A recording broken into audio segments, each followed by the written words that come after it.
waiting for these people, I'll make a couple of operational announcements.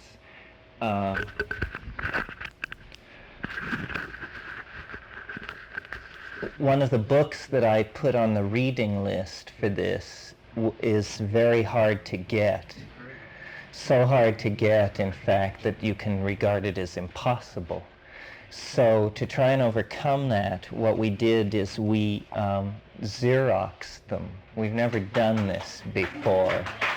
But so if you would like to get a copy of this Why See Me, I brought 28 of them. And so there'll be plenty to go around. I think it's... Could you explain why is it so hard? It's out of print. Still, why is it so hard? Well, it was an original printing of 5,000, of which 2,500 were ultimately pulped, remade into other books.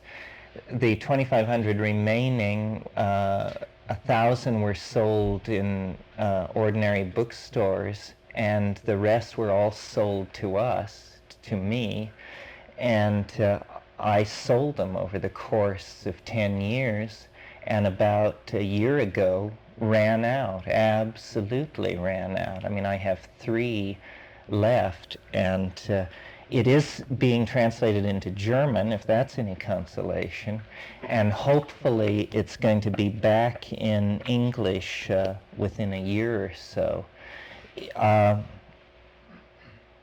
It's really the core of what we're trying to do, and the most complete exposition of all of this stuff that we've ever given. So I'm excited about the fact that it's going to come back into English, but you don't have to wait for that if you can tolerate a Xerox copy. I'll hand it around and you can look at it. I think it's at $21 for the Xerox, something like that.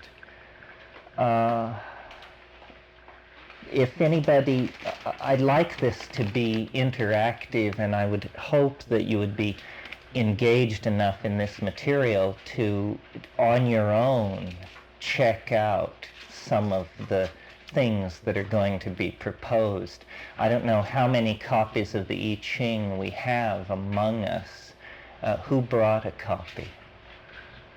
1, 2, 3, 4, 5, 6, 7.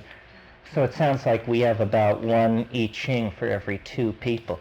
It would be very smart to bring it to these meetings and to follow along, and then later to look to see if what I'm saying is true. I mean, I will make very specific assertions, which you need then to go back and look at the I Ching and see if I, in fact, got it right. And to aid you in that, we have a extensive supply of graph paper. This is the tool of spiritual transformation in this particular mode. So if anybody needs graph paper, don't take more than you need. There's no charge for this. We'll just use it till it's gone. Let's see, what else? Did everybody either have a good night's sleep or figure out how they can have a good night's sleep tonight, now that they have all their problems solved? Yeah. It's all right. Okay, well, if anybody has any problems with room or anything, why, let me know, and I'll interface for you with the Esalen folks. Do we have the people who are missing? Well, that's what I'm about to see. Is David Cooper Fries, did he show up? And the other person... Somebody came in late last night and knocked on our door upstairs. Hi, Cheryl, come on in. I don't remember. I think it was Dawn. Is Dawn Harper here? It's me. Yeah, right. Yeah. John showed up last. Yeah, the hell of hot water. I got here. It was a hell of a drive, I tell you. 26 hours. Where did you come from? Tacoma. 26 hours. Well, I had broke down into Mount Shasta, 1 2-hour rig down, a traffic jam over in the valley. The pass. Well, welcome. Sounds horrible. It was absolutely a miserable experience getting here. Except for Mount Shasta, it was so beautiful. Okay. Oh, great. Okay. So Don showed up, and David didn't. If not, I wanted to add something to what how I presented myself yesterday. Wanted to say what also attracted me to the workshop is that at the moment I'm researching subjects that could fit in home video cassettes, and mostly around science, physics, mathematics, and their kind of philosophical repercussions. And I don't know if this here is maybe too much for a cassette, but I know you also have other subjects, and that was also one of the things that attracted me to this workshop. So you're a scout. The scout. Someone scouting for subjects for media. Well, I want to do it myself, produce, it's, I'm kind of thinking of creating and producing a series. Do you know that company in Mill Valley called Thinking Aloud? No. They do a series. They've done a lot of videos of people along the lines you're talking about, and they have done one of me, three half-hour talks, one on the I Ching, one on hallucinogenic plants, and I think one on the future. Uh-huh. And I haven't seen them yet, but they've just started distributing them. And, Oh, great. So maybe I should contact them. sure, talk to me and I'll give you their connect. Okay, great. And this is Cheryl, who coincidentally has been away from Esalen for a while and is an old friend of mine and many of you, and just happened to be here. So I invited her to sit in on one of these sessions. I guess you won't be with us all the way through. I wish I could be. No, you have a busy schedule. Well, Carolyn it may take her a while, so we'll just move on. I thought before we get into the body of the material this morning that I should spend just a little bit of time introducing myself and not assume that you know who I am or why I should be in the position of teaching about this stuff. I am not a mathematician. I am not a sinologist. I don't speak Chinese. Fortunately, the level that we will be dealing with the I Ching is at a level before the written commentary.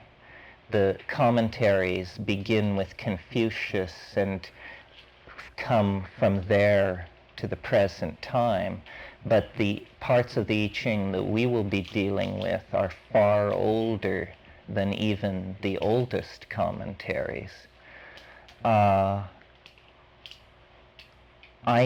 first encountered the I Ching from reading Jung, and Jung talks a lot about what he calls the principle of synchronicity. This was something that was very important to his method, and very simply defined, it is just the coincidence of interior events, psychological events, with exterior events in a way that seems meaningful. Now, what I mean by this is, let me see if I can think of a good example. Well, here's a perfect example.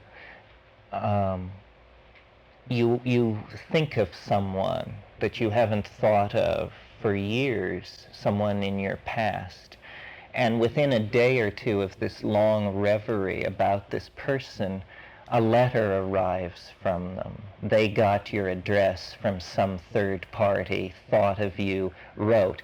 Now, there might be a tendency in this late phase of the New Age to simply assume that this is telepathy. Jung didn't go that far. He said it is a coincidence. It is a meaningful coincidence. The interior fact of envisioning, recalling this person meaningfully coincides with the exterior event of the arrival of their letter. He said there is no causal connection. There is synchronicity is proof of a connection between psyche and world somewhere be over the horizon of our intellectual landscape. In other words, we can't know of what this connection between the psychic world and the material world is, but we receive the proof of the connection by virtue of these meaningful coincidences. And then he, by having an acquaintanceship with Wilhelm, the great sinologist, Wilhelm called his attention to the fact that the I Ching is a system which capitalizes on this so-called synchronistic principle. Because what you have is you have an interior set of concerns, which are the desire to know, the question posed to the I Ching, and then you have an entirely exterior set of operations, the manipulation of the coins or the yarrow stalks, and out of this exteriorized group of manipulations, a symbol is derived, and that symbol has intense, meaningful congruency with the interior state, the question posed or the dilemma. Well, I had previously to this had an interest in natural magic and magical systems and this kind of thing. I was about 14 years old at the time, and when you're utterly powerless, magic becomes the last frontier of hope.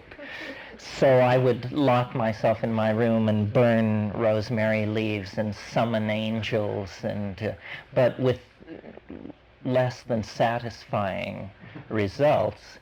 So then I came upon the I Ching, and as advertised by Jung and Wilhelm and James Legge, who did the first translation into English in the 19th century, it does work.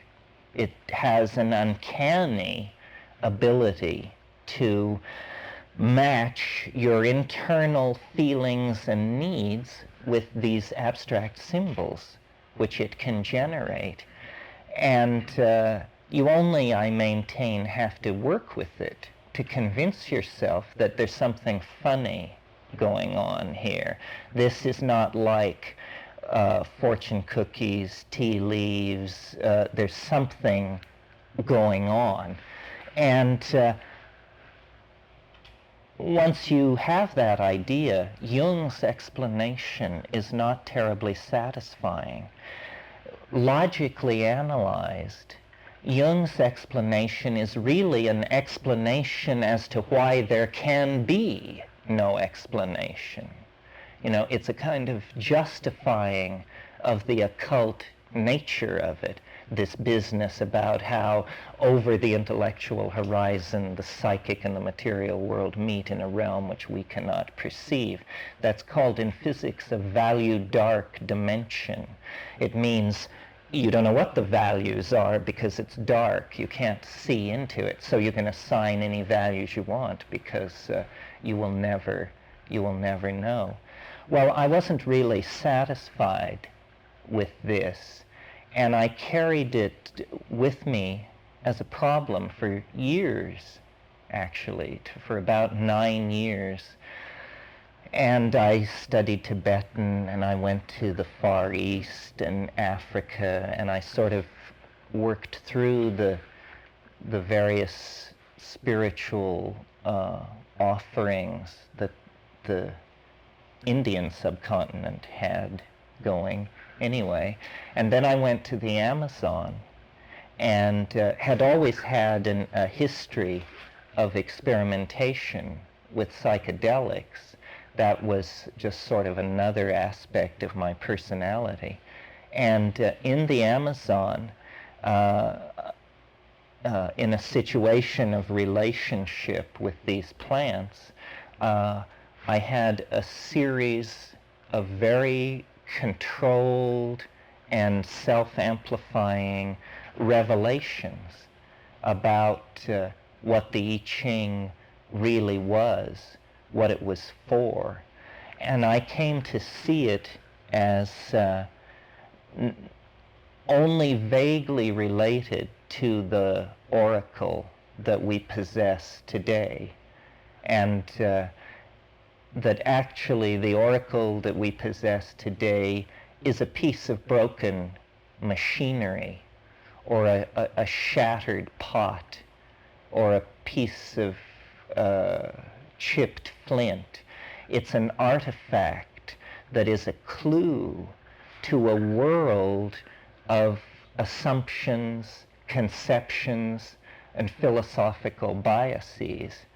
And the task that was set me by virtue of this sort of revelatory relationship with a source of information about this was to try and reconstruct what the I Ching was for the Zhou people, the pre-Han people. What kind of a worldview lay behind what has come down to us as an oracle in China used at country fairs and upon the occasion of births and weddings and this sort of thing. It is actually a kind of Rosetta Stone to a lost world of knowledge about a subject about which we, very sophisticated moderns, know very little, which is time. What is it?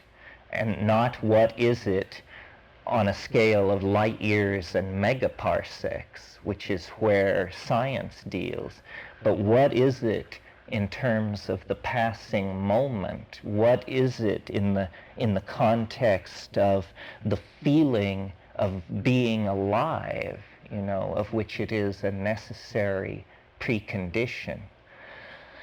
So I will, over the course of this week, try to, with your help, rebuild this ancient piece of intellectual machinery. And if we do it right, at the end, it will work for us. Its wheels will turn, its lights will light, its gears will spin. And of course, if we do it wrong, we'll just be left with a mess of broken machinery. But before we do this, the method that I will use is to, this morning at any rate, pretty much take the I Ching as is, describe, in other words, the site where we are going to do our archaeological digging. But this morning we will survey the site as it presently exists. A few broken columns, a hump or two in the sand, and other than that, no real trace of the vast and powerful intellectual edifice that once operated on that spot.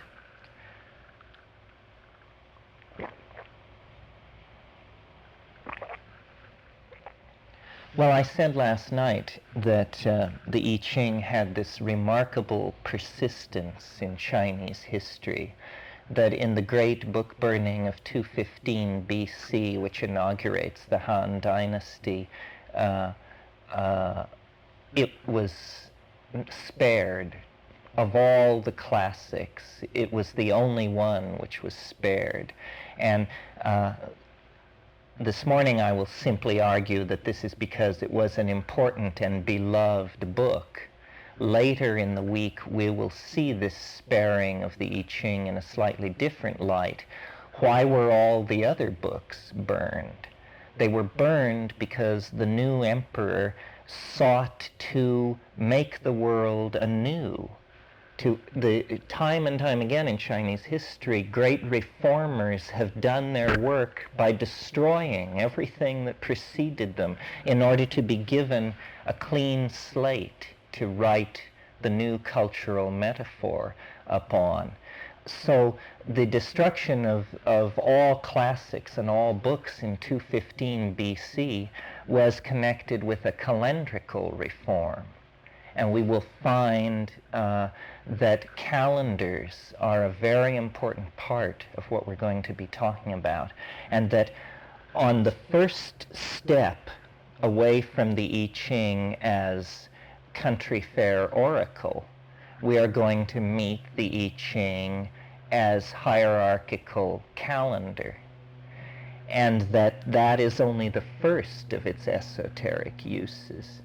But it was this calendrical reformation and the concern with the calendar that was behind the sparing of the I Ching in the great book burning. If you want sometime to have an interesting meditation, in your spare time you might read the hexagram 49. 49 is the hexagram revolution, and you might turn to it expecting a Confucian treatise on the reformation of the state by violent means, and you discover instead a dissertation upon the calendar, and the specific statement that the magician is a calendar maker. The magician is a calendar maker. The two metaphors that I want you to hold in your mind as we go through this week is, number one, we are archaeologists. We are excavating a dig, trying to envision an ancient way of looking at things. And the second operational metaphor is we are detectives. We are surrounded by clues about something which is not apparent. And so we must have a kind of Raymond Chandler-esque attitude toward everything we are told, because nearly every statement in the I Ching has at least two levels of meaning. Often there is an esoteric meaning and an exoteric meaning, and the esoteric meaning frequently refers to these lost applications of the I Ching that we are going to try and deal with. Okay, the I Ching is composed of 64 hexagrams, is the technical term for them. And these are six-leveled structures with made of lines, which are broken and unbroken. Let me see how this works.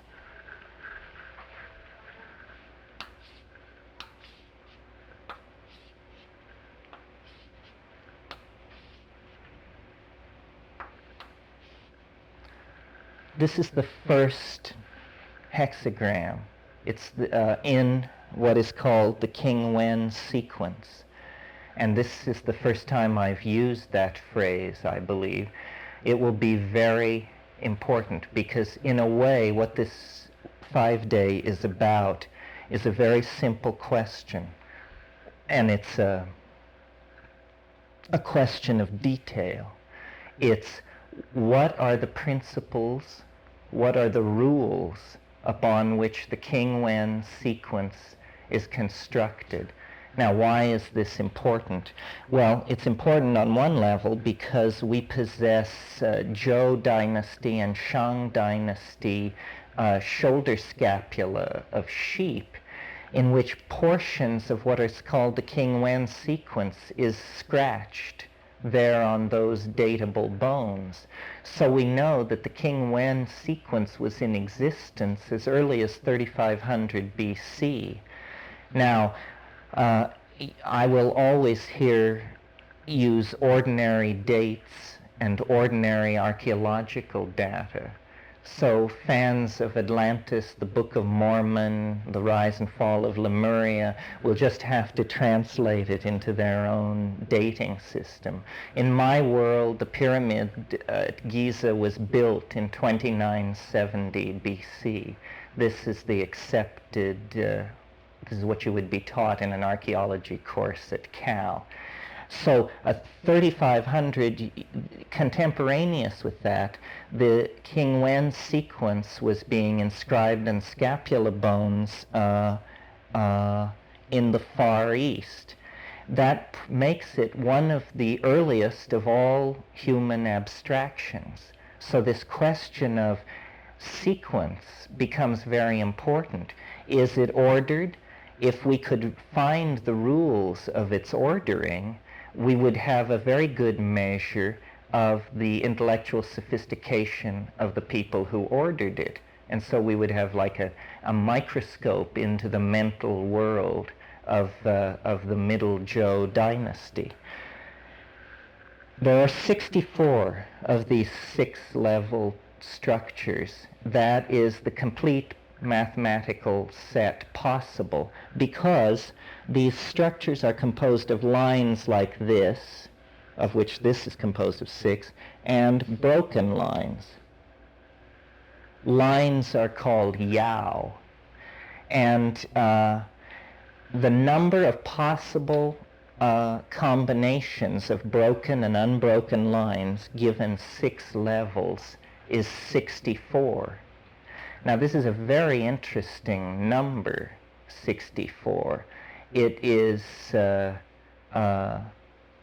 to the third.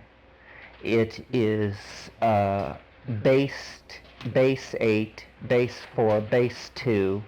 It is the number upon which our own genetic material is based. There are 64 possible codons for DNA.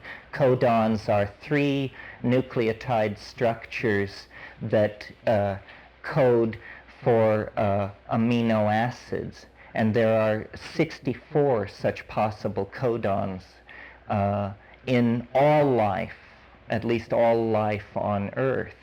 And at the moment I present this as a coincidence. Later we will go back and argue that it is no coincidence at all, but that life and our own bodies are based on 64, and the I Ching is based on 64, because both domains are being templated from a yet more primary domain that we could call archetypal or platonic, and that it is putting its stamp on reality both as organic organization and in this cultural abstraction. 64 is the central number in the game. The other central number, if there are 64 hexagrams and there are 6 lines in each hexagram, then the other number that gains central importance in this system is 384. It's the number of lines in the complete sequence of the I Ching, 6 times 64. And we will talk about this number as the base number for a hierarchical calendar rather than 365.25, which is the solar calendrical year count. And it's very clear, I think, that there was tension in ancient times, that at the dawn of history there was a major struggle in many parts of the world over the calendar, and that the victory of the solar calendar is really the victory of male dominance and solar paternalism, that the struggle between the lunar day count and the solar day count was simply one aspect of a struggle between the partnership model and the dominator model, between the Dionysic and the Apollonian mode. People, I think, are fairly unconscious of the degree to which the calendar forms our most basic preconceptions of the world. We have a calendar with fixed equinoctial points, so that the winter solstice always falls against the same background of fixed stars. This creates an illusion in our culture of permanence that we have created, and this is the male the myth of the male ego, is that things can be made to last forever. Souls, empires, ideas. It's this wish to hang on, and it emerges, you see it in the funerary cults of ancient Egypt, and I think you see it in the solar calendar, which is a flow-denying calendar. It's a crystalline, static structure that does not reflect the fact that everything is actually in motion. If you suggest to someone a year length of 384 days, after they have absorbed the notion, usually the first objection they come up with is, but if the year were 19 days longer than the solar year, then all holidays would slip against the seasons, so that you would have, as you lived your life, you would recall Christmases in summertime, Christmases that fell in autumn, Christmases in deep winter, springtime Christmases. Well, it's precisely that sense of being in a piece of moving machinery with shifting relationships that has been suppressed by the solar calendar, and that would be a very good thing to bring back. Okay, enough about that. These 64 hexagrams, they have all possible configurations of broken and unbroken line, and each one has a name and then an extensive body of commentary that has been built up over time, and various levels of commentary are of different age. And if you look in the Wilhelm translation, you'll see there's what's called the judgment. This is very early, pre-Confucian possibly. Then there are the images, the moving lines, the sequence, so forth. Each of these strata of commentary dates to a different period in Chinese history. And the idea is that you pose a question or you have a dilemma, and you randomly choose a hexagram. Now notice that a word has been introduced but not defined. Randomly. You randomly choose a hexagram.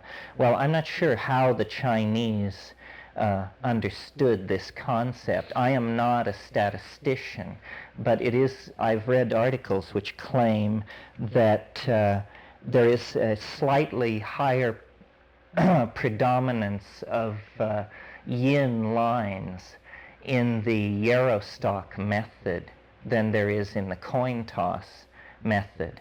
The coin toss method arose rather late, post-Han Dynasty, and probably as a way of doing it faster. Because, as you will see, when we throw a hexagram, it takes a few minutes to do it with the Yarrow-Stocks. It takes 18 numerical operations with the Yarrow-Stocks. It only takes 6. But the Yarrow-Stock method is mathematically much more complex. It's much harder to understand. And in fact, I do not understand exactly what is going on. And you'll see when we do the Yarrow-Stocks that it's hard to keep your eye on the ball and understand why it's coming out the way it is. Anyway, by whatever means the person consulting the I Ching chooses a hexagram. Now the notion is that the hexagram is an image of the situation, and that by reading the commentaries and meditating on the hexagram, you will gain insight into the situation. Now notice that I said that the hexagrams were composed of broken and unbroken lines. This is true, but there's more to it than that. In the situation of generating the hexagrams, there is what's called stressed and unstressed lines. A stressed line transforms into its opposite, and an unstressed line stays the same. So, for instance, if I had thrown the first hexagram, the creative, and it had two stressed lines, then the hexagram which it is said to change into, and this may be why it is called the Book of Changes, the hexagram which it changes into, now this is not a stressed line, so it stays the same, also stays the same, also the same. This one changes, this one changes, and this one stays the same. Now we have a pair of hexagrams. The first hexagram has changed in to this hexagram, which represents the end state of the situation. So the I Ching always gives you an initial gestalt. These lines, which are called moving or stressed, have a special commentary on them. They define the flux that will move you from this hexagram to this hexagram. You find out the way you get from here to here is by reading the commentary on these, and then this represents the end state. So the coin toss oracle uses 3 coins, and if you get heads, heads, heads, we'll say, then you have a stressed or moving line, a line which changes from yin to yang. Is that it? That heads, heads, heads goes from yin to yang? Goes from yang to yin. Yang to yin. Heads would be 3. You have 3, 3, 3 gives you a 9, and 9's the moving. Yeah, although you don't, with the coin, you don't have to talk about these numbers, because you know that head, tails, head is going to give you this to this. Right. In other words, if it's not homogeneous here, it's not a moving line. When you get tails, tails, tails, you get this going to this. So, and that gives you the moving states of your line. Now, the book was written for the inner circle, ruling a very large empire. And it's the commentaries take this courtly and diplomatic assumption.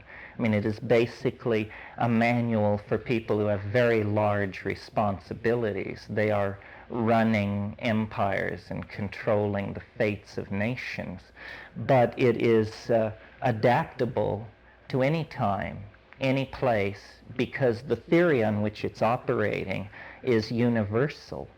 And much of Chinese philosophy in many different periods has been given over to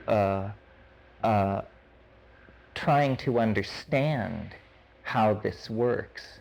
In other words, not being simply content to call it synchronicity, but being willing to attempt to create an intellectual model for how this kind of thing could happen.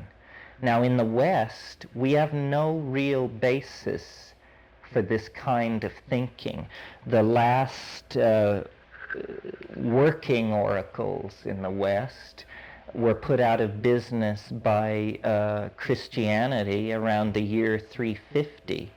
In other words, that was when the Eleusinian mysteries, the Delphic oracles, the cave of Triptolemius, and so forth, were destroyed by the Christians. So we have no real, in our recent history, no model like this. Nevertheless, it's very clear that people generally have a great appetite for modeling the future, and that in fact modeling the future has been the primary task of consciousness since it first emerged out of unreflecting darkness. These rock structures around the world, like Stonehenge and the medicine wheels, and in fact the growth of the science of astrology.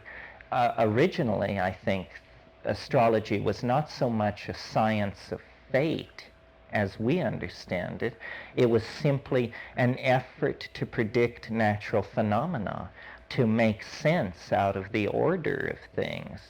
And we say the future is unknowable, and yet the whole forward thrust of civilization has been to make it more and more knowable.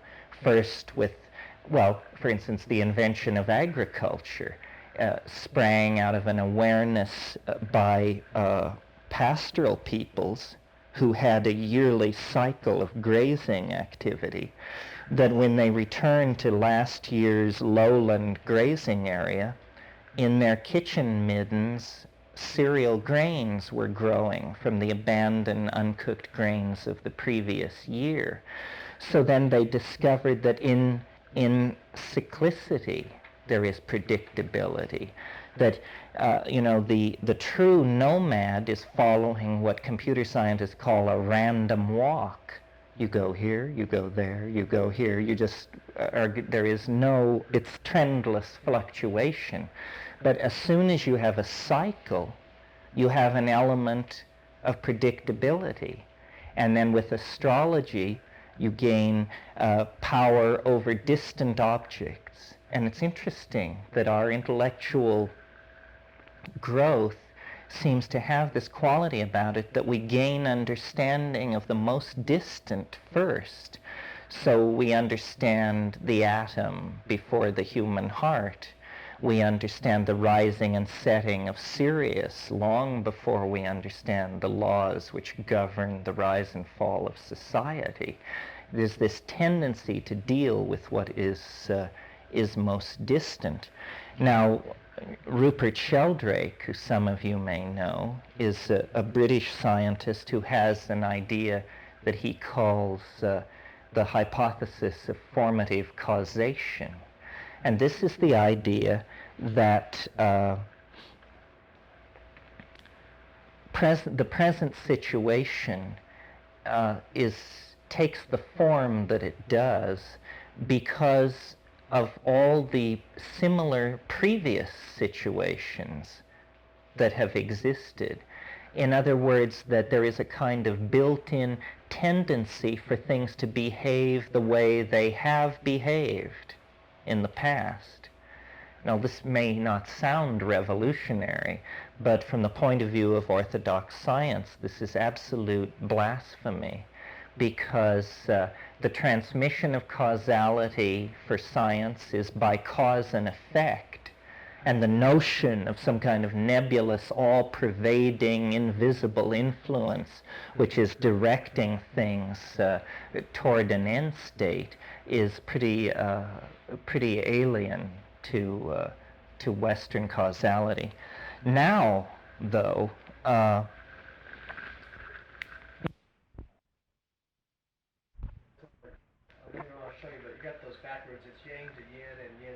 where? Here?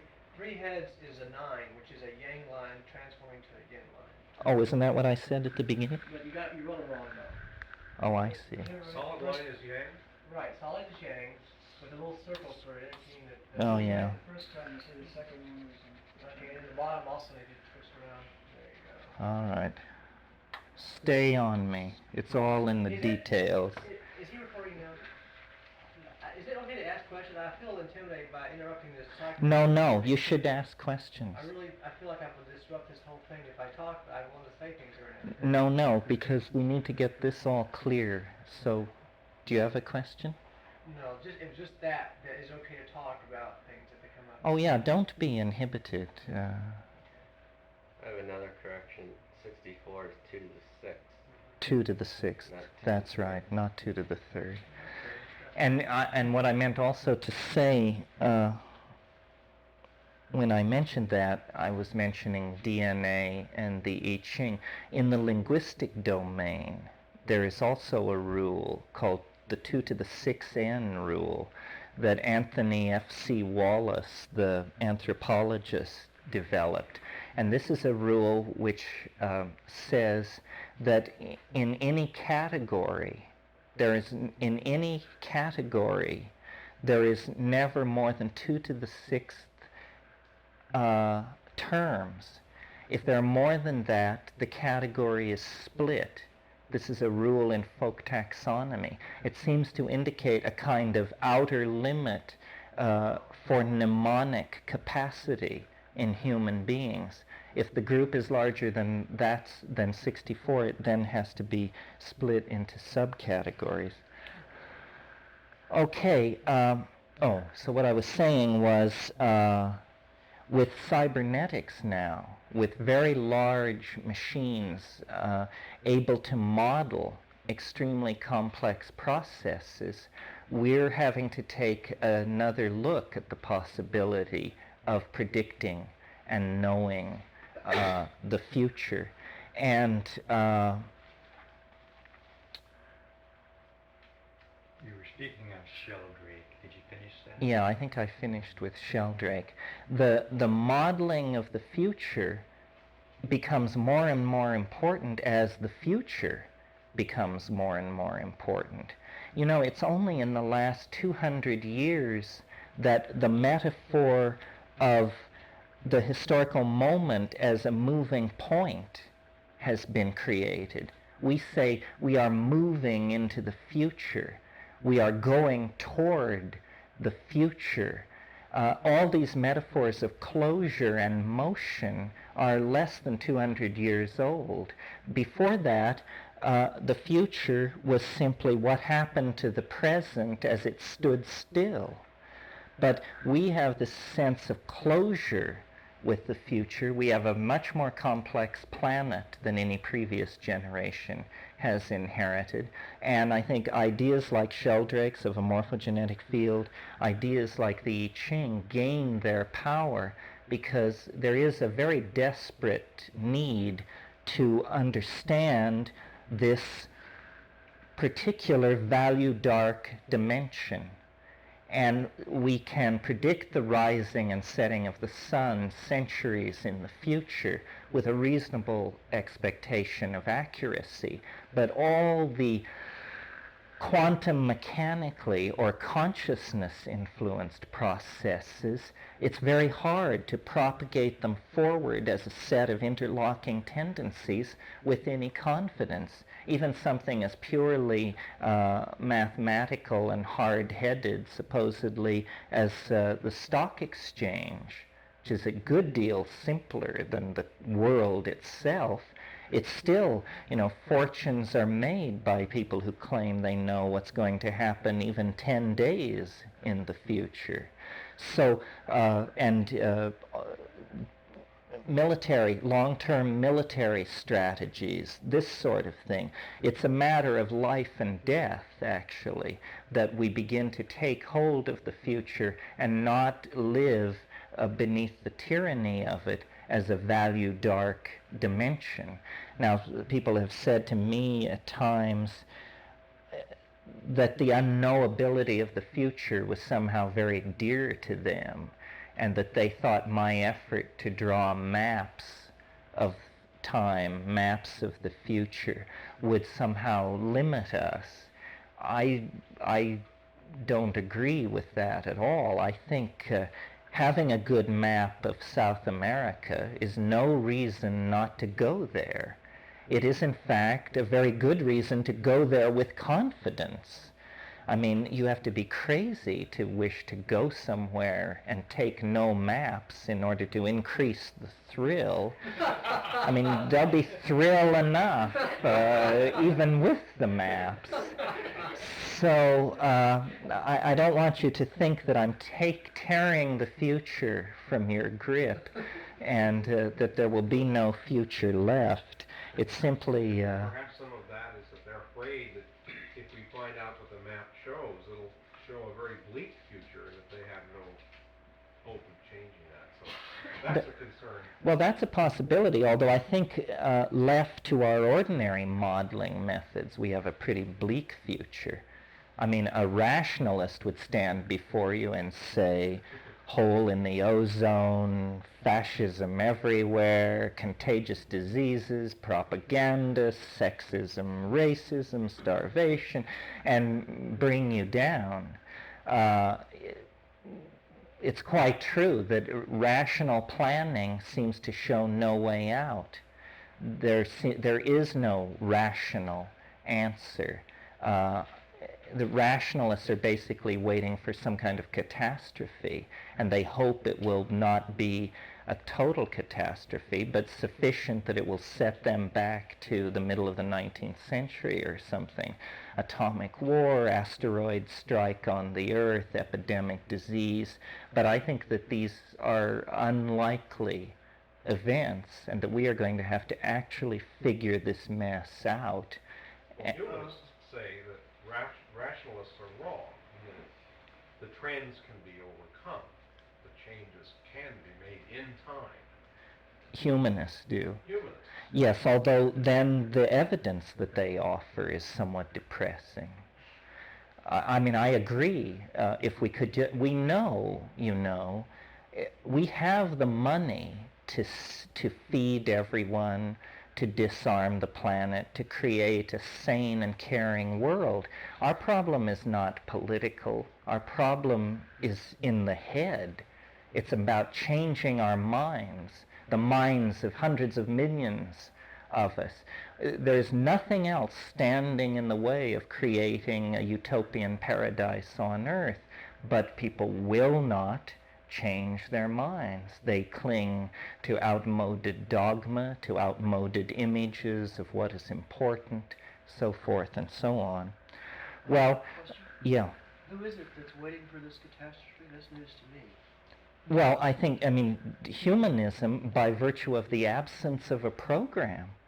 I mean, the attitude of liberals seems to be, we should run the world because we're obviously the nicest people around.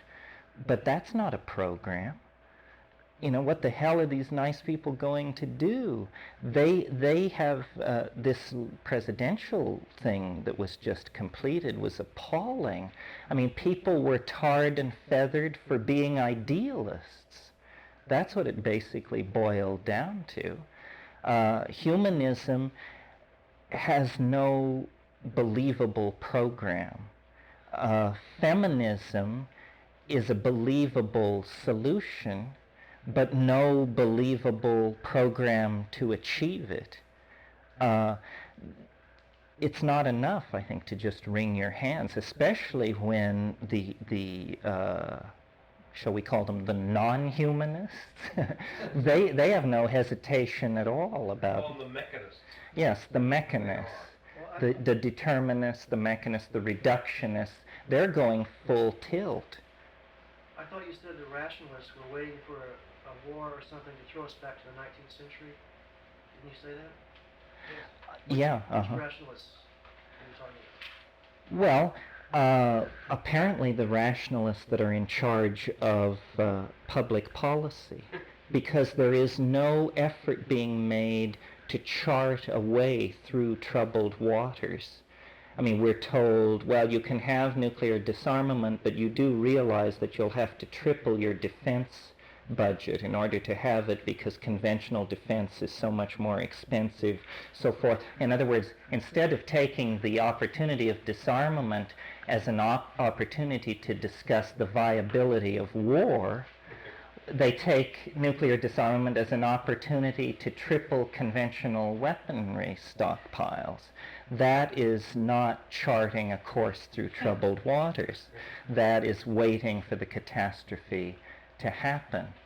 What I will argue here, and I anticipate myself slightly, but what I will argue here is that things are not as we suppose, first of all, and that a very large fluctuation in the dynamics of the universe is quite nearby in time, and that in fact the phenomenon which we call the 20th century is a flashing red light signaling that we have entered the domain of temporal discontinuity, that there is a kind of cataract in the flow of time just ahead of us, that it is so near now that you can see the mist rising and hear the thunderous fall of water, and yet the river appears placid. There seems to be no problem. It's moving slightly faster,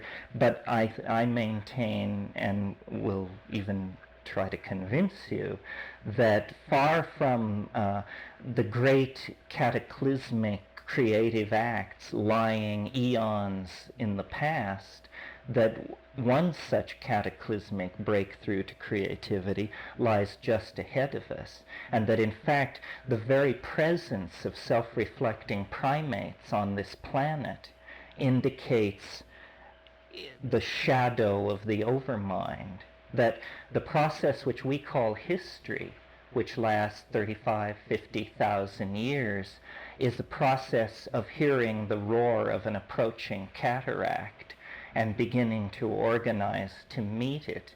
And it's a race against the very forces which have within them the seed of our liberation, are the very forces which have within them the seed of planetary extinction. Knowledge is a two-edged sword. No fools go to heaven. So the historical process is a kind of leap out of animal organization toward,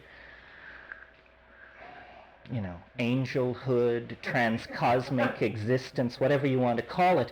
But until that mode is realized, there's this terrifying 35,000-year moment when everything hangs in the balance, and toxins are spewed out, and continents devastated, and species exterminated, and that is the process that we are at the most intense cutting edge of. And that's why I think, the planet is opening to us. The voice of the Logos is being heard. Things like Sheldrake's theory, the I Ching, all of this stuff it's almost like the hallucinations that pass before a dying person as they sink toward the bardo. As a culture, we are sinking into the bardo, and passing before our eyes are all the phantasmagoria of our utopian aspirations, our hopes, our fears. But I don't think it's a simple dying. I think it's more like the dying of transition, in the same way that when a woman gives birth, the transition phase is a period of thrashing and screaming and hallucination and nitty-gritty bedrock kind of encounter with the stuff of reality, and then you break through. I mean, history is for a purpose. You've got to believe that, otherwise we are the inheritors of the valley of dry bones. And I do, it isn't a problem for me. I mean, I think we can argue that the purpose is emerging, but it is not under the stewardship of rationalists. That's it. You see, they thought, these people who run governments and stock exchanges and the bourses and arsenals of the world are under their control. They thought they were running history. They actually believe that concrescences of male egos are directing the fate of the species. They never seem to notice that circumstance throws one side ball after another. They still maintain the fiction that they are in control, even though now they know the ozone hole is melting away before their eyes. But actually, I think we are embedded in a self-revealing planetary process. We are important, but it's a planet-wide process that is going on in biology. It isn't a cultural process. Culture will be carried along in it. you see this Newtonian Cartesian blip in the scheme of things? What was it for? Yeah. Well, looking at it practically, what it seems to be about is it teaches you how to release energy. I mean, my God, they are masters of releasing energy. I mean, they can bring the light of the stars to the deserts of this planet.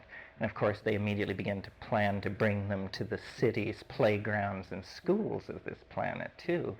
But viewed without the political lens, the Newtonian thing seems to be a tremendous revelation of the secrets of matter for the purpose of energy release. But this energy release, it seems just for its own sake.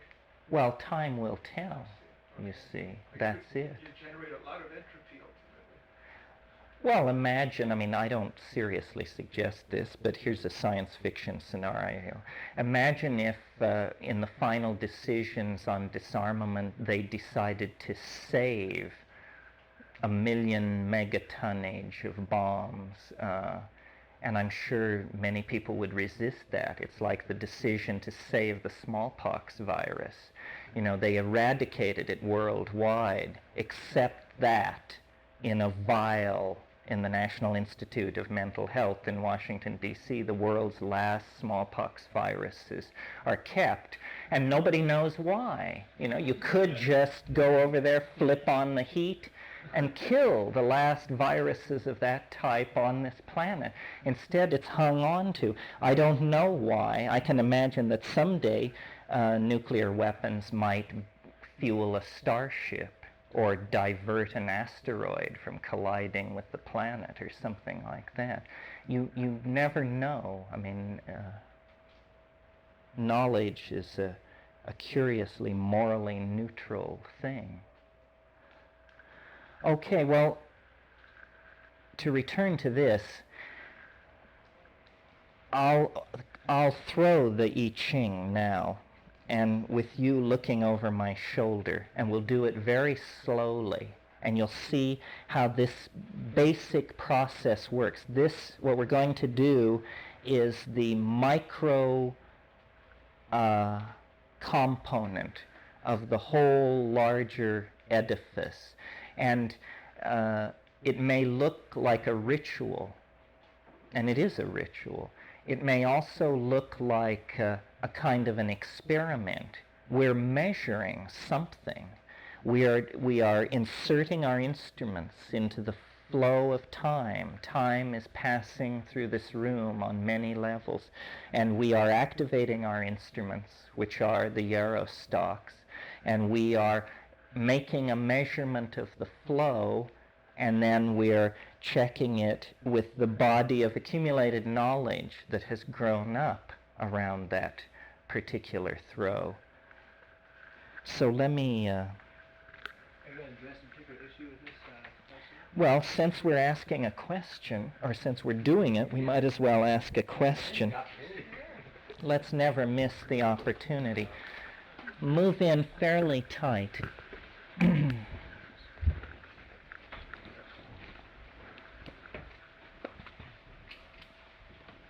If we had the guts, probably the obvious question is to give us a sign for our week.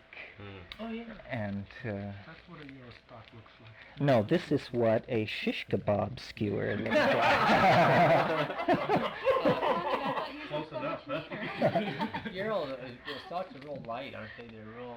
Yeah, they're kind of uneven, too. They're not straight necessarily. They have a little bit of a bend. that's right. They're clumsy, and they don't grow straight, and they're kind of jointed, and they don't lay together quite right. And if I had had Yarostocks as long as I've had these, I think the Yarostocks would have been crumbled to dust. No, what these are is shish kebab skewers put to a higher purpose. And you just clip off the pointed ends, and these work fine, and they're bamboo. I've had these for 20 years or something. They're not always so funky looking. Okay, so I will talk my way through this. If anybody sees me make a mistake, don't say a word.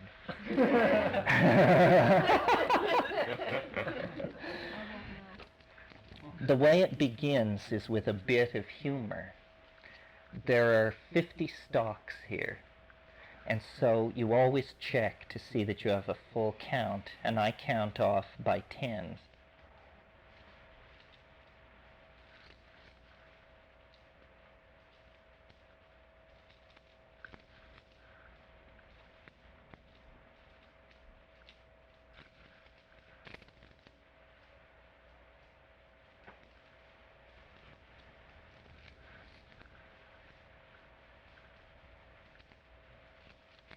Okay, there are 50 stalks. It specifies you must use 50. However, the first thing you do is take one away, and you don't use it anymore. Strange, the Oriental mind. I assume that it's actually a spare. So if you ever lose one, you've got a leg up. What you're working with is 7 sevens. Yes, we're now working with 7 sevens. We have 49 euro stock in front of us. Gesture of respect to the higher and hidden force, whatever it may be, behind this thing. And a clear visioning of the question, which is, I think, a sign for our workshop and its resolution. And then you randomly divide them. And you take one from here and put it here. And I'm going to count off by fours. Now, the result of this first process of counting off by fours is going to be a 5 or a 9. I know this already, and I'll show you how it works. Let's count off by 4. 4, 4, 4, 4, 4. Okay, there are now a total of 4 stalks in my hand. Now, I said that the first time we did it, we would get either 5 or 9. Now, ritually, the thing to do would be to count this pile off by fours. And sure enough, when we do that, we will find one left over, and that will give me the predicted 5 in favor of the 9. But I can tell that I'm never going to get more than 4 left over here because I count off by 4. Therefore, it is entirely a matter of ritual and taste to count off by 4. And I don't do it because the Logos told me that intelligence takes precedent over ritual.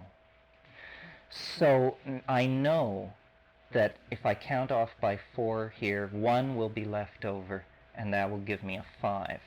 I'm going to do it to convince you. Let's hope it works. 4, 4,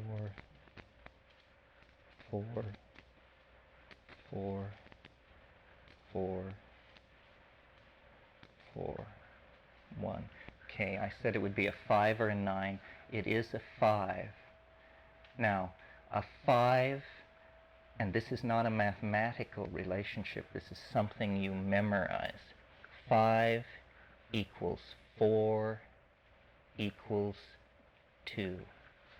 What this means will be explained later, but what it tells you is that you should think of this as a 2. Okay? Now, I lay it down. I discard it. I move it away from here. I recombine these piles. Here, I'm going to write it down that we got a 2. Okay, this is out of the picture now. Again, a random division. Again, I pick up 1 from this pile and put it here. Again, I count off by 4s.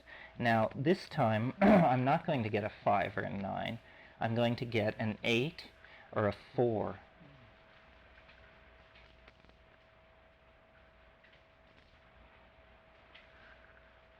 Okay, now I have 5 stalks. Am I going to get an 8 or a 4? 8. Good, good. You're on it. Okay, we know I'm going to get an 8 because I've already exceeded 4. So this is 5, 6, 7, 8. Okay. Now,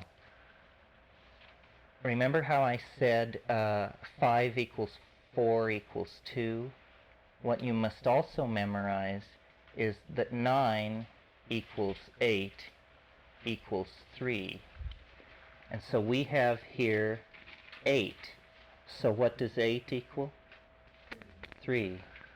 So we put down a 3.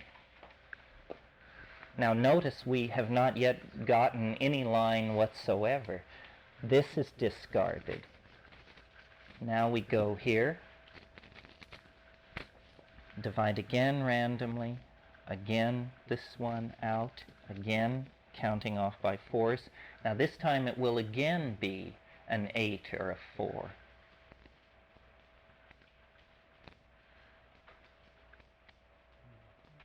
Okay, and we now have 4 showing, so we know it's going to be 8 because we have to get something out of here.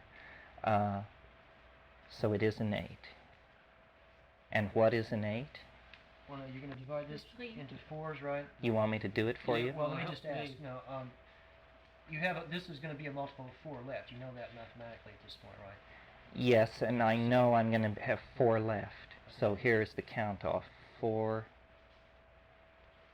4, 4, and there's my 4 left. Okay, Well, so... the question was going to be, you could just as well say that there's 0 left, and you could have...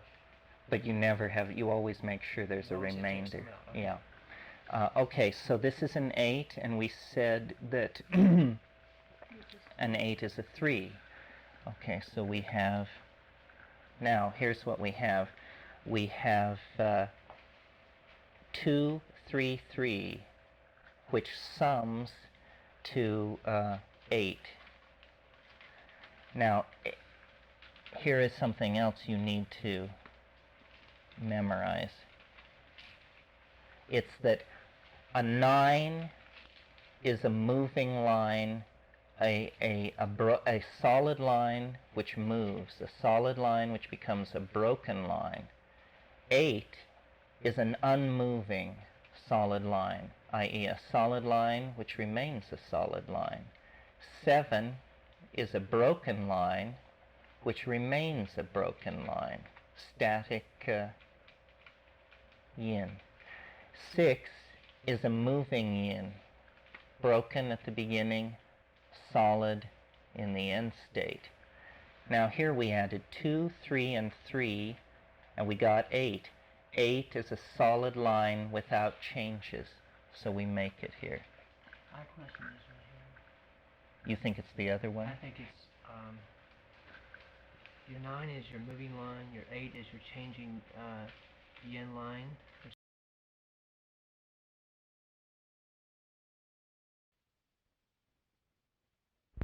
Lin has a range of meanings that is not exhausted by any single word of another language. The ancient explanation in the Book of Changes gave as its first meaning becoming great. It's called approach, by the way. What becomes great are the 2 strong lines growing into the hexagram from below. The light-giving power expands with them. The meaning is then further extended to include the concept of approach, especially the approach of what is strong and highly placed in relationship to what is lower. Finally, the meaning includes the attitude of condescension of a man in high position toward the people, and in general, the setting to work on affairs. The hexagram is linked with the 12th month. There are 12 hexagrams with a zodiacal designation, and this is apparently the Capricorn sign, January, February, when, after the winter solstice, the light power begins its ascension again. Then follows the judgment, which is Confucian period. Approach has supreme success. Perseverance furthers. When the eighth month comes, there will be misfortune. The hexagram as a whole points to a time of joyous, hopeful progress. Spring is approaching. Joy and forbearance bring high and low nearer together. Success is certain, but we must work with determination and perseverance to make full use of the propitiousness of the time. And one thing more, spring does not last forever. In the 8th month, the aspects are reversed. Then only 2 strong light lines are left. These do not advance, but are in retreat. See next hexagram, so forth. Okay, then we move on to the image. The image is pre-Confucian, very old, possibly Joe. The image, the earth above the lake, the image of approach. Thus the superior man is inexhaustible in his will to teach and without limits in his toleration and protection of the people. I think from here on out I'm going to de-sex this because it was written for a male-dominant courtly society, and all this superior man stuff should just be translated into neutral, gender-neutral terms. Yeah, superior human being. And then the commentary on the image is, the earth borders upon the lake from above. This is the image, the earth above the lake. In other words, water confined by its opposite. This symbolizes the approach and condescension of the person of high position to those beneath. The 2 parts of the image indicate what one's attitude toward these people will be. Just as the lake is inexhaustible in depth, so the sage is inexhaustible in his readiness to teach mankind, and just as the earth is boundlessly wide, sustaining and caring for all creatures on it, so the sage sustains and cares for all people and excludes no part of humanity. Okay, well, my interpretation of this is that the sage that is being talked about is the I Ching. And it is basically saying, I am the wellspring. I am available high and low. Now, following that come the commentaries on the lines. And you only look at the commentaries that are relevant to your changing lines. Each of the 6 lines has a comment as if it were the changing one, but you only read the ones that you have thrown. Our changing lines were a 9. We had a 9 in the 2nd place, and we had a 6 in the 4th place. 9 in the 2nd place means joint approach, good fortune, everything furthers. When the stimulus to approach comes from a high place, and when a person has the inner strength and consistency that needs no admonition, good fortune will ensue, nor need the future cause any concern. One is well aware that everything earthly is transitory, and that a descent follows upon every rise, but need not be confused by this universal law of fate. Everything serves to further. Therefore, one will travel the paths of life swiftly, honestly, and valiantly. This statement, I said earlier this morning, every statement has a double meaning. There is an esoteric level.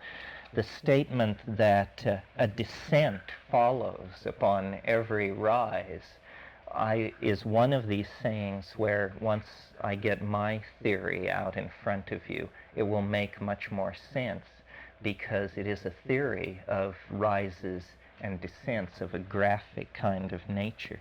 Okay, that's the comment on the 9 in the 2nd place. The 6 in the 4th place.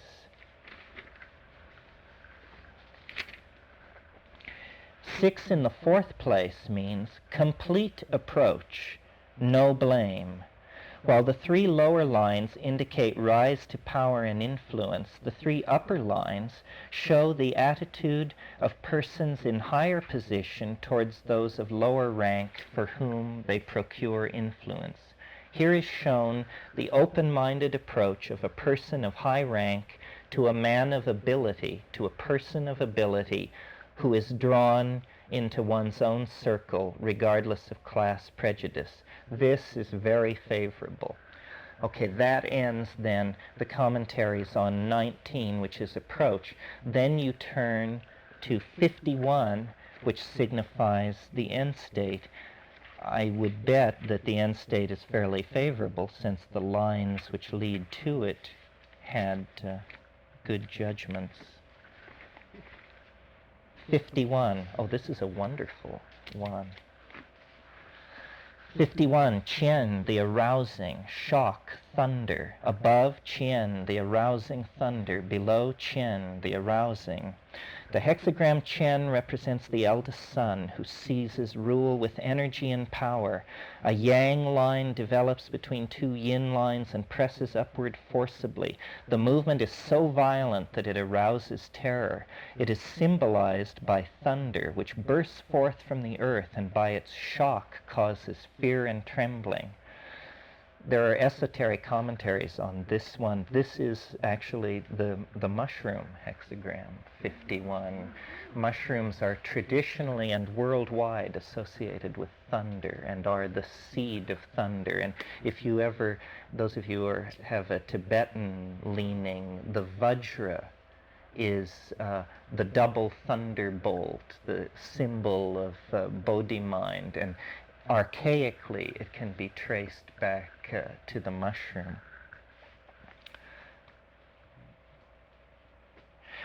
The judgment. Shock brings success. Shock comes. Oh, oh. Laughing words. Ha, ha. The shock terrifies for 100 miles, and he does not let fall the sacrificial spoon and chalice. The shock comes from the manifestation of God within the depths of the earth, making men afraid. But this fear of God is good, for joy and merriment can follow upon it. When a person has learned within their heart what fear and trembling means, they are safeguarded against any terror produced by outside influences. Let the thunder roll and spread terror 100 miles around. A person remains so composed and reverent in spirit that the sacrificial rite is not interrupted. This is the spirit that must animate leaders and rulers of human beings, a profound inner seriousness from which all outer terrors glance off harmlessly. And the image, thunder repeated, the image of shock. Thus, in fear and trembling, the superior man sets his life in order and examines himself, the superior person. The shock of continuing thunder brings fear and trembling. The superior person is always filled with reverence at the manifestation of God, and they set their life in order and search their heart, lest it harbor any secret opposition to the will of God. Thus, reverence is the foundation of true culture. Could do a week on that alone, I think. This business about God I want to talk about. This is how Richard Wilhelm chose to translate the term Tao. It is not, to my mind, a completely satisfying translation because we carry so much freight around about this concept. But, and so from here on out, if we come into it again, I think I will use the phrase Tao. For the Chinese, God is a momentum toward right activity, is one way of putting it. Tao is why water flows downhill. It's why everything happens the way that it does. It is Rupert Sheldrake's presence of the past. It is the momentum of what has already occurred, imparting developmental constraints to what is presently undergoing the formality of occurring. So it's a very rich concept, but it's a fairly cool concept. the Tao does not send its eldest son to redeem us for our sins. The Tao cannot interfere in human activity because the Tao is all activity. It is the all-pervasive, coordinated connectedness that makes our universe into a cosmos rather than a chaos. So bear that in mind when thinking about the Chinese notion of the Great Spirit or Tao or God. It's translated all these different ways by Wilhelm. Well, now that's an interesting throw. It's somewhat ambiguous. Does anyone find it utterly opaque and completely inappropriate? Or does anyone have the courage to? Which line is this right here? The last line. So that should be up here then? No, that should be down here. I saw them running together. Okay, so then your bottom, the first line you threw was which one is it? This is your first line right here? Yeah. And so, but you lay them down though. You lay them down, this is the first line, or you go up this way? Or this No, from bottom to top. Right, okay. So then this would be this line, and this would be that line, like that. Yeah.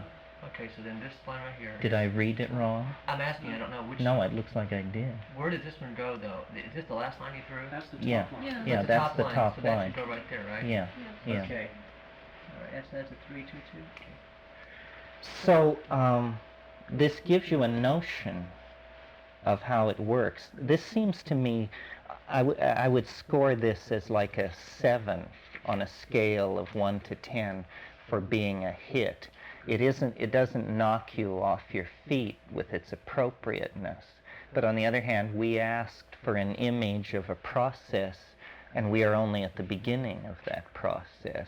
I would hope that it's going to be as exciting as this prognostication. I'm not sure. This is definitely this Chen 51. There are several references in the I Ching to the great sacrifice, and I'll talk about what that might be sometime during the week. There's a wonderful passage, I can't remember which hexagram it is, but it's a Confucian saying.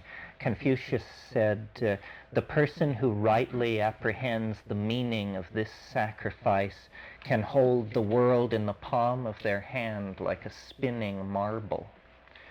And this is definitely one of the esoteric sayings, because this image of the spinning marble, of the scintilla, of the rotundum of alchemy is a totality symbol.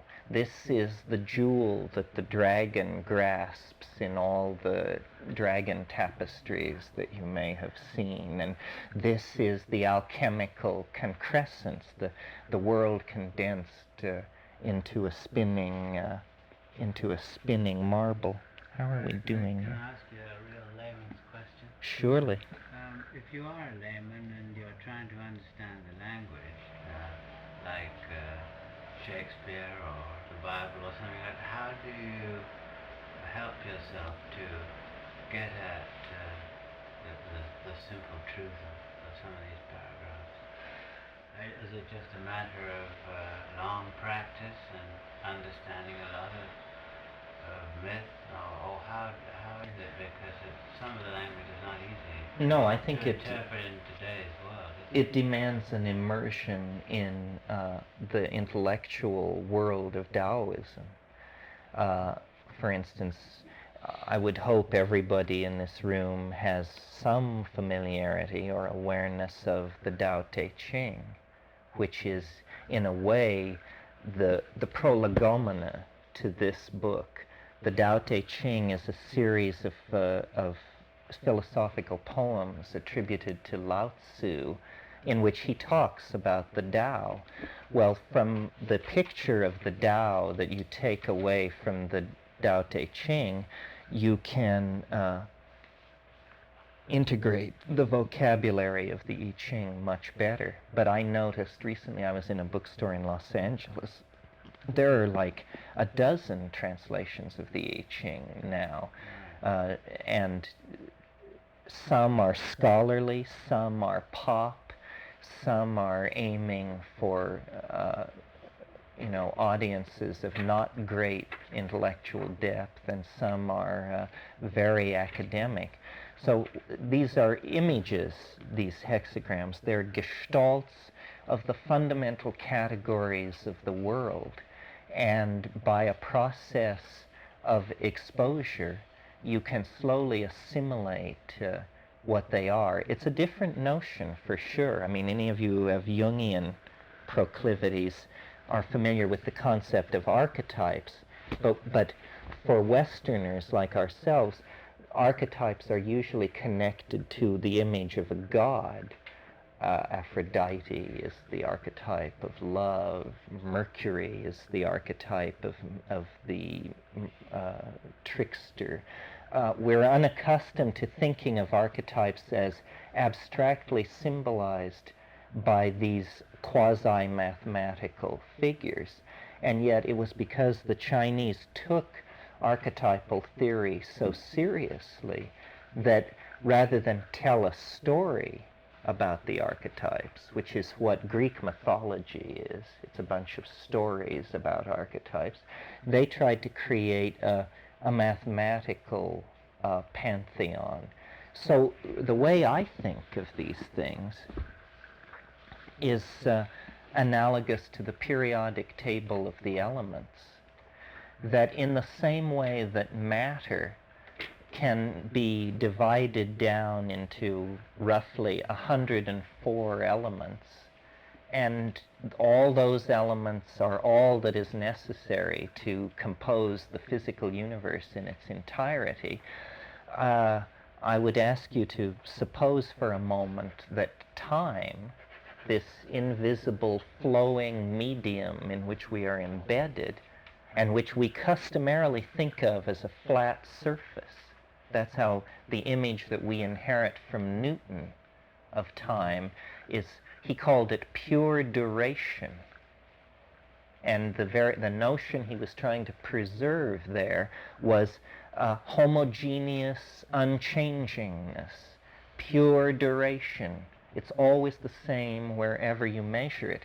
The Chinese had a different idea. Their idea was that time, like matter, is actually made of concrete elements, so that and the way these elements are combined produces all possible configurations of events and happenstance, in the way that all possible physical elements are made out of chemical combinations of elements.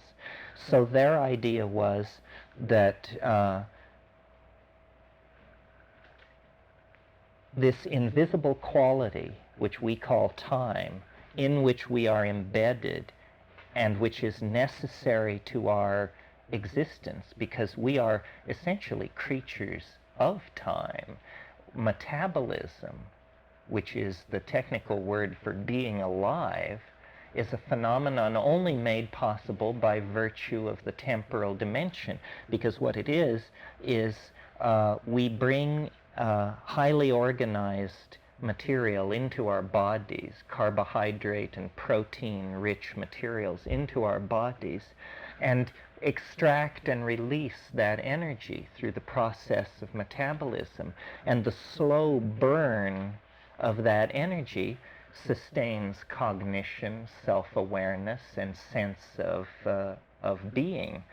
So time is the necessary condition for our existence. Now, an odd thing about how we experience time is that we experience it as highly variable. Somebody can get up and say, I feel terrible. Today is a terrible day. Or people can say, this morning was terrible, but then this afternoon it began to go my way. We have a folkloric vocabulary for talking about this that isn't very sophisticated. But imagine if time had weather, and there really were fronts that move in and stay a while and then dissipate. Or there are storms of activity or of interference or of karma. And then there are long dry spells when everything... so you see, a weather metaphor of time, where time is seen to be a shifting modality within a set of fairly constrained parameters. I mean, here we get high tides and low tides, but we don't get 200-foot tides, because that overwhelms the constraints of the system. And I think this is really what we need to take seriously about the I Ching. I am reverent in the face of it because of its great age and antiquity and the clear depth of wisdom, but I regard it as a co-partner in our exploration of the world. It's a tool of some sort. Now, you can use a screwdriver to hammer nails. You know, you just hold it by the screwing end and beat with the head end. But this is an inappropriate use of a screwdriver, even though you can drive nails that way. So I want to suggest that the true purpose of the I Ching has been somewhat overlooked and forgotten, and that the fact that it degenerated into a country fair oracle was merely part of that process which takes the great races of antiquity and shrinks them down into leprechauns and sets them living in the woods, which is a phenomenon that folklorists are aware of all over the world.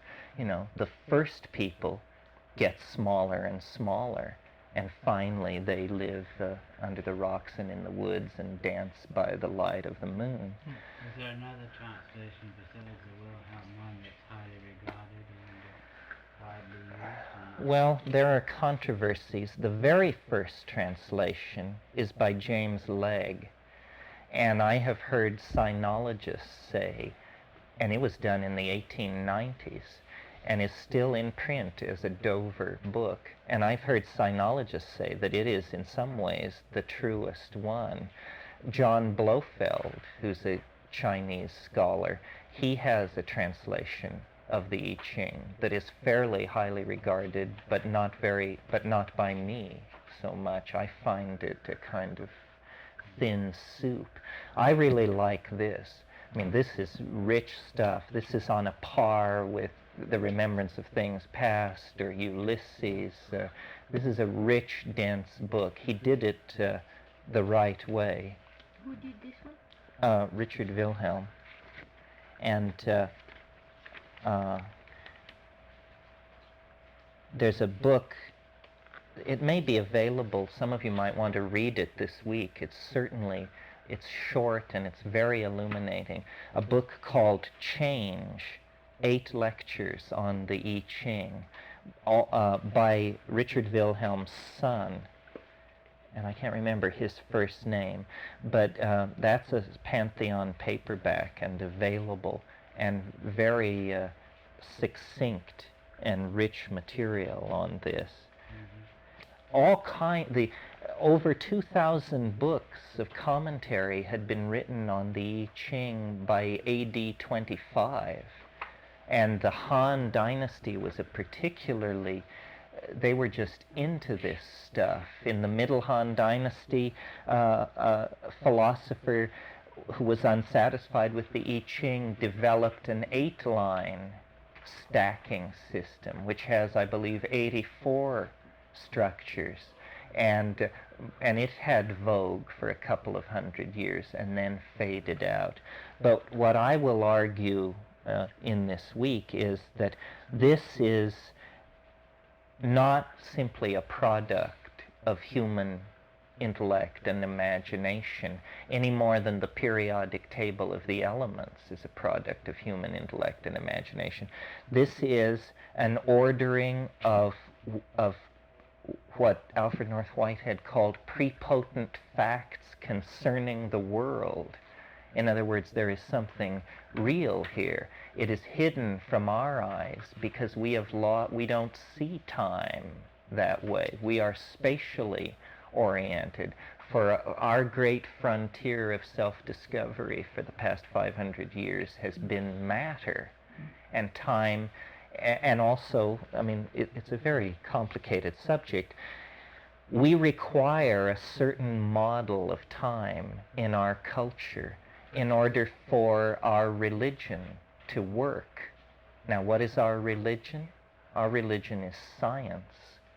And science, as you all learned in grade school, is based on experiment. Well, very, very basic to the notion of experiment is the concept that the time in which the experiment is performed be an unimportant factor.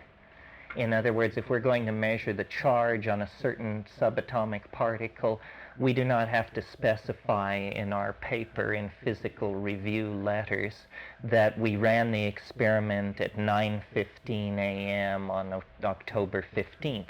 That is considered extraneous data to the practice of physics. Yet, what if the time when an experiment is performed actually does affect its outcome? If that is true, then much of the science done over the past 500 years is in for serious revision. We may be pushed, in fact, toward a definition of science something like this. Science is that area of human knowledge which studies those processes so coarse-grained that the time in which they are measured is unimportant. Now, that's a truer definition of science. The problem with it is it leaves out everything important to us. Our love affairs never happen the same way twice. The deaths of our parents are always unique. Everything about being human is always unique, rarely the same. So science tells us we can only describe those phenomena which, given you begin at point A, you will end up at point KLM. Well, in fact, the process that impinge most intensely on our own felt presence in the world are highly unpredictable. So may it not be then that above a certain level of complexity, quantum mechanical indeterminacy, however you want to put it, but above a certain level of lumpenness, time does become a factor. Time does become a variable. Certainly, talk to generals or stock market profiteers or fashion designers or movie producers. These people are acutely aware that the timing is everything. A product that will be a great hit if it's out by June 15th is a ticket to bankruptcy if you can't get it to market by the 15th of September. Time is a highly variable factor in the processes which are closest to our experience of ourselves and the world. And this is where the I Ching comes in, offering a whole new way of modeling time and becoming in the world. And even in its form as the oracle with the throws as we've seen them today, it still maintains this uncanny ability to attach an archetype to a shifting situation. And it seems that sometimes the more profound the question, the more resonant the answer. I don't know how many of you were at my talk at the John Ford Theater in LA a couple of months ago, but there was a question and answer period, and the guy got up and said that he had thrown the I Ching and asked it, what is the fate of the world and what should we do about it? And he asked me to interpret the throw, which to him seemed very opaque. To me, It seemed crystal clear. And what the throw was, the first hexagram was work on what has been spoiled. And the line, I can't remember which line it was, but the reading on the line was work on what has been spoiled by the Father. And the end state, the shift that created, was the hexagram, the cauldron. Well, my interpretation of this is obviously, in a situation of planetary crisis, what we have to work on what has been spoiled. That's a way of saying we need a no-shit political agenda that will begin to deal with the accumulated political, chemical, and social toxins of 500 years of unchecked industrial revolution. The line said, work on what has been spoiled by the Father. Well, what has been spoiled by the Father is two things. In the material realm, the planet, because it is the unchecked masculine ego, the dominator model of society, that sees nature as an object to be pillaged and exploited, that has brought us to our present planetary crisis. On an internal level, work on what has been spoiled by the Father means revivifying the feminine. The Father is the patriarch who has suppressed the feminine, kept it down, and created the whole neurotic momentum that anybody who works in therapy spends, I would say, 80% of their time working on what has been spoiled by the Father.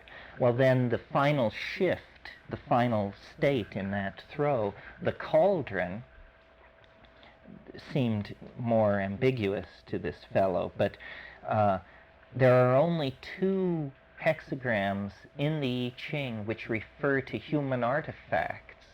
They are the cauldron and the well.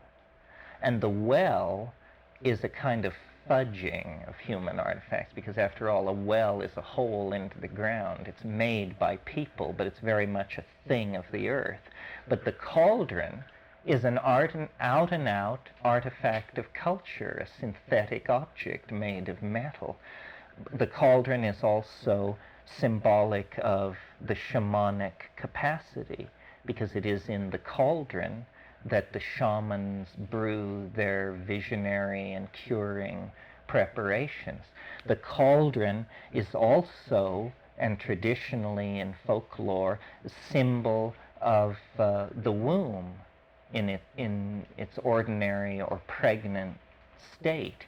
It is also obviously the symbol of the transition from savagery to civilization, because the distinction between savagery and civilization is cooking.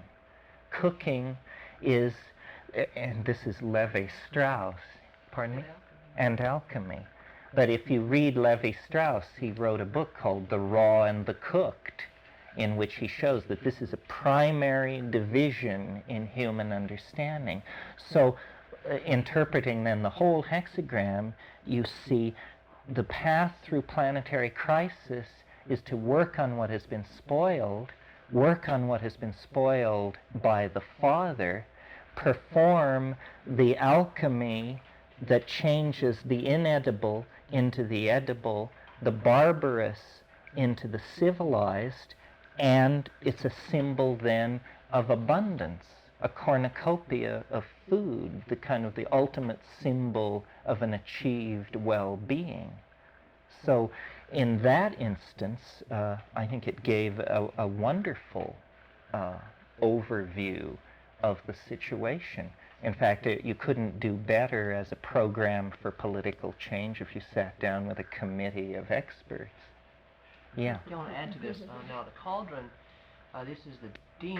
It's a big bronze vessel used in ceremonies, right? Are you familiar with these? Sure. We have three of them in Seattle right now, the Imperial exhibits up there, and they have these monstrous, large, big bronze, square-looking vessels with big, long, flaring legs. And my understanding is they're used in these proprietary or propitiatory, where it is feast for the ancestors.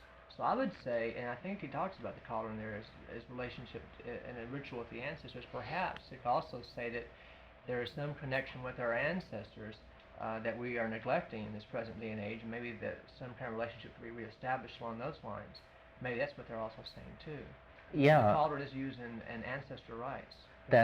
I would totally agree that that's part of it, that part of the healing of the earth is a return to the archaic, and that is the impetus behind hallucinogenic shamanism, the recovering of the I Ching, the attempt to connect up with the lost legacy of spirit, which is it's the breaking of that connection that is the source of all of our ennui, because we really are prodigals wandering. Well, now what I want to do with the rest of today, I've sort of changed my mind. This afternoon, I want to move, having introduced the I Ching this way, I want to move a little bit into my ideas about it, not in great depth, but to give you a feeling of where we're going outside of the static examination of this ancient book. And then in detail, we will go back through what I'm going to present this afternoon over the duration of the rest of the workshop. This morning couldn't be more flashy because we have to lay a basis for understanding these very simple things that we're talking about. And in summation, I would say the concept of the hexagram as a temporal element, or as an image of a temporal element, the concept that throwing the I Ching is to perform a measurement on the continuum in which we are embedded, and finally the notion that this is an artifact, a ruined piece of machinery that it is up to us not simply to accept as it is with an attitude of reverence, but rather with an attitude of reverence to try and reconstruct it so that it can again be what it once was, which I think was a complete theory of process in the human heart, in the human community, and in the world at large, the three worlds of the Tao of heaven, the Tao of earth, and the Tao of human beings. So we'll talk about that this afternoon. We'll get together at 3 today, and that's because... Is that bad? It won't work? 3:30 to 6:30? 3:30 to 4:30 to 5:30. Yeah, okay, we'll get together at 3:30. It's because David Loy is going to come. David Loy, who is Rian Eisler's partner and husband and a scholar in his own right, will come this evening and talk to us about his take on the I Ching, which I gather is quite a bit different from mine, but that's all right. What time will that be this evening? Well, based on the fact, let's see, 3:30, 4:30, 5:30, even if we start at 3:30, I've never had the appetite for these things that some people have. Some people can sit in these rooms 8 hours at a stretch and never blink. I think Stan is like that. Yes. The guy has the most amazing appetite. After 2 or 3 hours, I'm ready to head for the baths or something. But anyway, we'll get together at 3:30 and we'll run while it's hot, and then we'll get together this evening about 8, something like that. 3:30 till... Whenever. 3:30 till 5:30 or Okay. 6 max. And then Fine. 8 o'clock again. Uh-huh. Okay, I have something to show you. I found somewhere. Yeah, and think about these things. I will direct you toward books you might read. If anybody wants The Invisible Landscape, I do. Okay, well that's there. And it's a very deep subject, actually. I guess because it's not completed. Most of what is lectured is completed. This is really exploratory work. We don't know where these ideas are going to take us. I mean, I know a little bit more than you where I want them to go, but circumstances could overthrow my agenda as well. It really rests with the logos, which is this revealing intentionality that seems to lie behind the I Ching and the Kabbalah and the Mayan forms of divination, seems to lie behind all of these doorways into the spirit world. And you cannot second guess the logos. You just, it bloweth where it listeth, Plato said. Okay, 3:30 this afternoon. Possible to pick up the Who says it? The Bible. The Bible says it, not Plato. Maybe they lifted it from him. Probably not. Okay. Terence, when you were talking about time being a factor in experimentation and so forth, have you ever been exposed to the notion that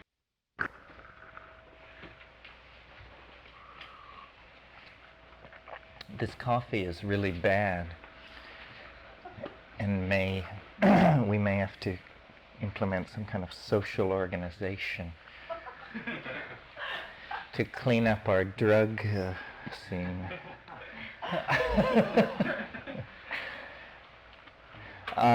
If anybody needs graph paper or just wants to tear a few sheets of it off to have it around, I'll send it around, and then when we exhaust it, there's more. It can sit up here under the computer.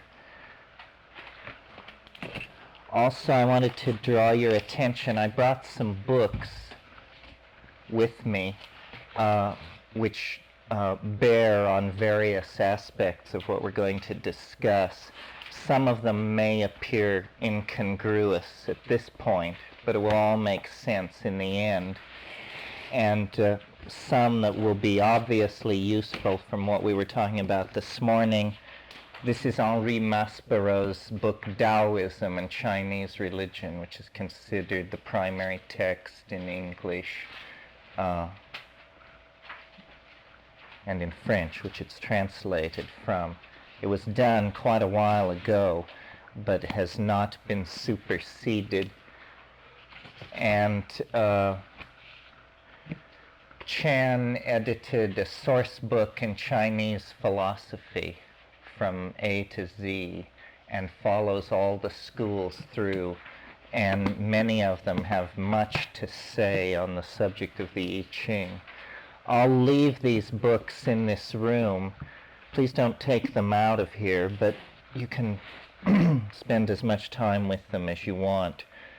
This is an anthology called Facets of Taoism by Welch and Seidel, and I particularly recommend to you Michelle Strickman's essay in here on Taoist alchemy, the best thing on the subject in English.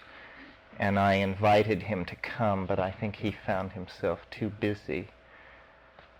This is a very useful book. If you read only one book on Chinese philosophy, this is probably the book, The Spirit of Chinese Philosophy by Feng Yulan, who is well known as a commentator on Chinese philosophy, wrote a very large history, but this is the distillation of it. And then this is a quirky little book called The Symbols of the I Ching, or The Symbols of the Chinese Logic of Changes. And there's something about the I Ching which invites a certain kind of mind to take it and run with it. And I guess I'm of such a mind, and this guy certainly was, and he ran in a completely different direction. And I can't understand him at all, but it looks profound. It's something about well, you'll just have to study it. Higher dimensional mathematics and the I Ching as a tesseract, a hypercube type matrix. These the amazing thing about the I Ching is that it can be read so many ways. You know, it has an emotional content, a mathematical content, so forth and so on. And then the last book that I'm going to mention at the moment is, we mentioned this morning, The Book of Change by John Blofeld, an alternate translation. So if you want to see how somebody very different from Richard Wilhelm translated a particular comment or line, why this book will be around.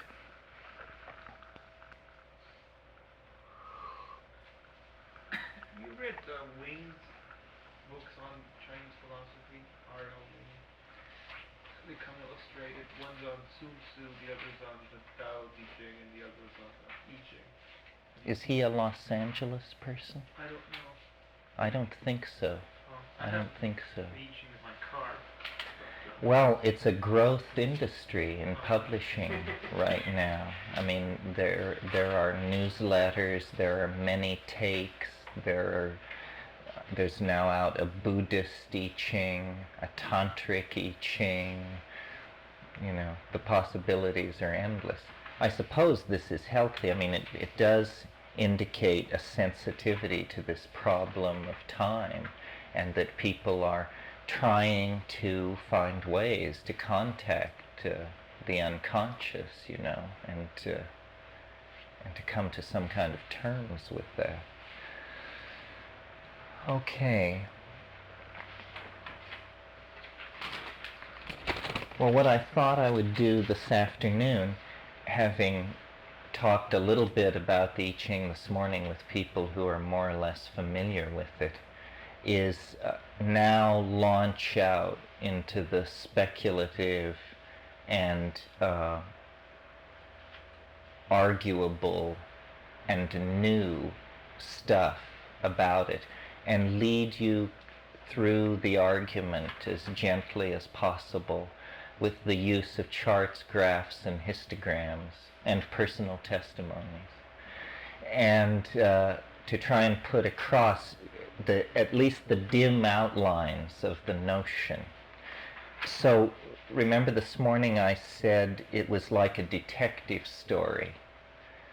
So it was William Blake who had a maxim which I've taken very much to heart, which is attend the minute particulars. This was Blake's advice. And it sort of meant, pay attention to what is going on nearby, analyze the world, attend to the minute particulars. So in 1971, when I was 23 years old, I happened to find myself in the Amazon jungles of Colombia, and involved in a plant collecting expedition that was particularly oriented towards psychedelic plants. And in the process of being in this place at that time, and experimenting with these shamanic, visionary plant hallucinogens, I sort of had the feeling that I grabbed the wire of the noetic transmission and distribution system, and I think that everyone who explores deeply in these realms has the possibility of breaking through to noetic domains that are virtually unmapped or very incompletely mapped.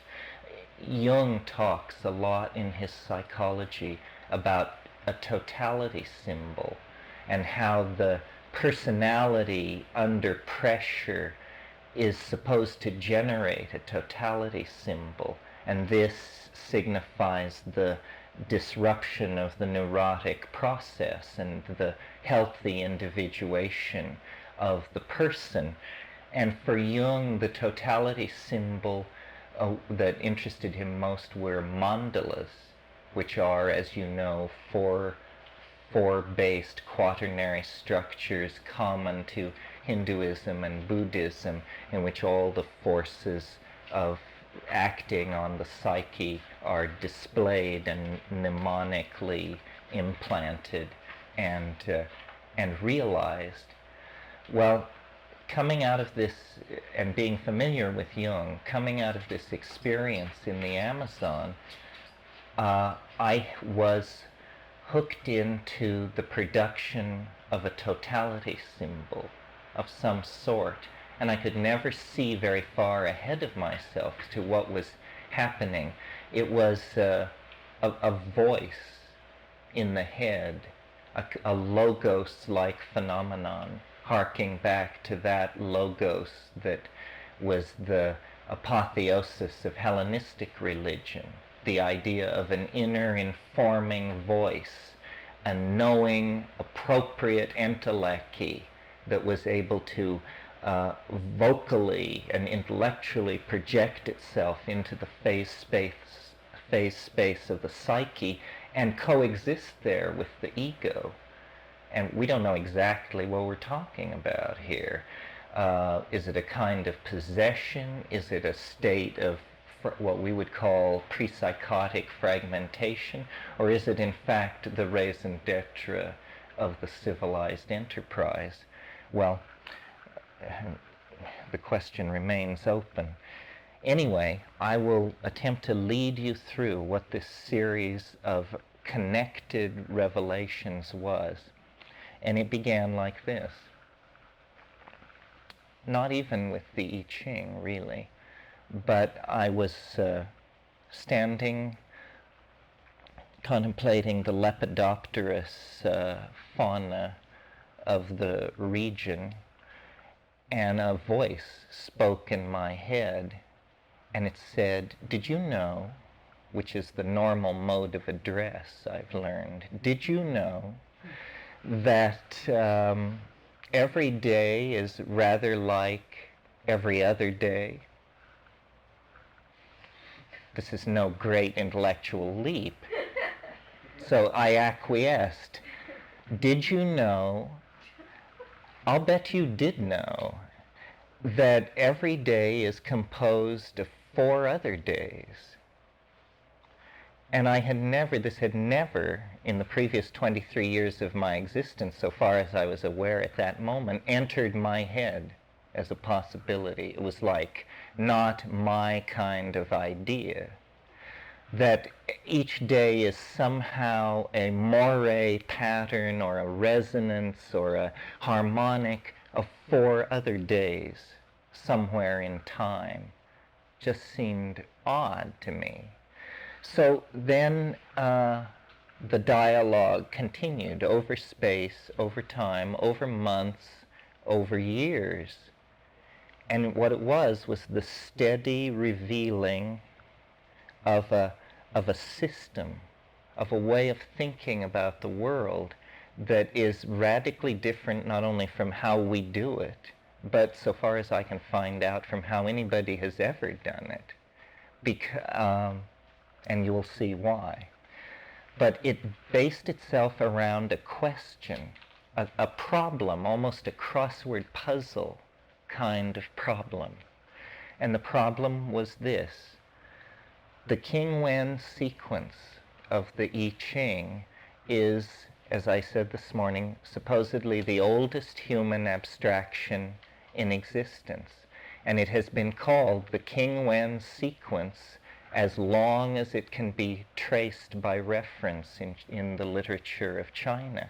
So then the question, the koan, if you will, that the Logos put me was, what are the rules which govern the King Wen sequence? Is it in fact a sequence? Or is it just a jumble of hexagrams?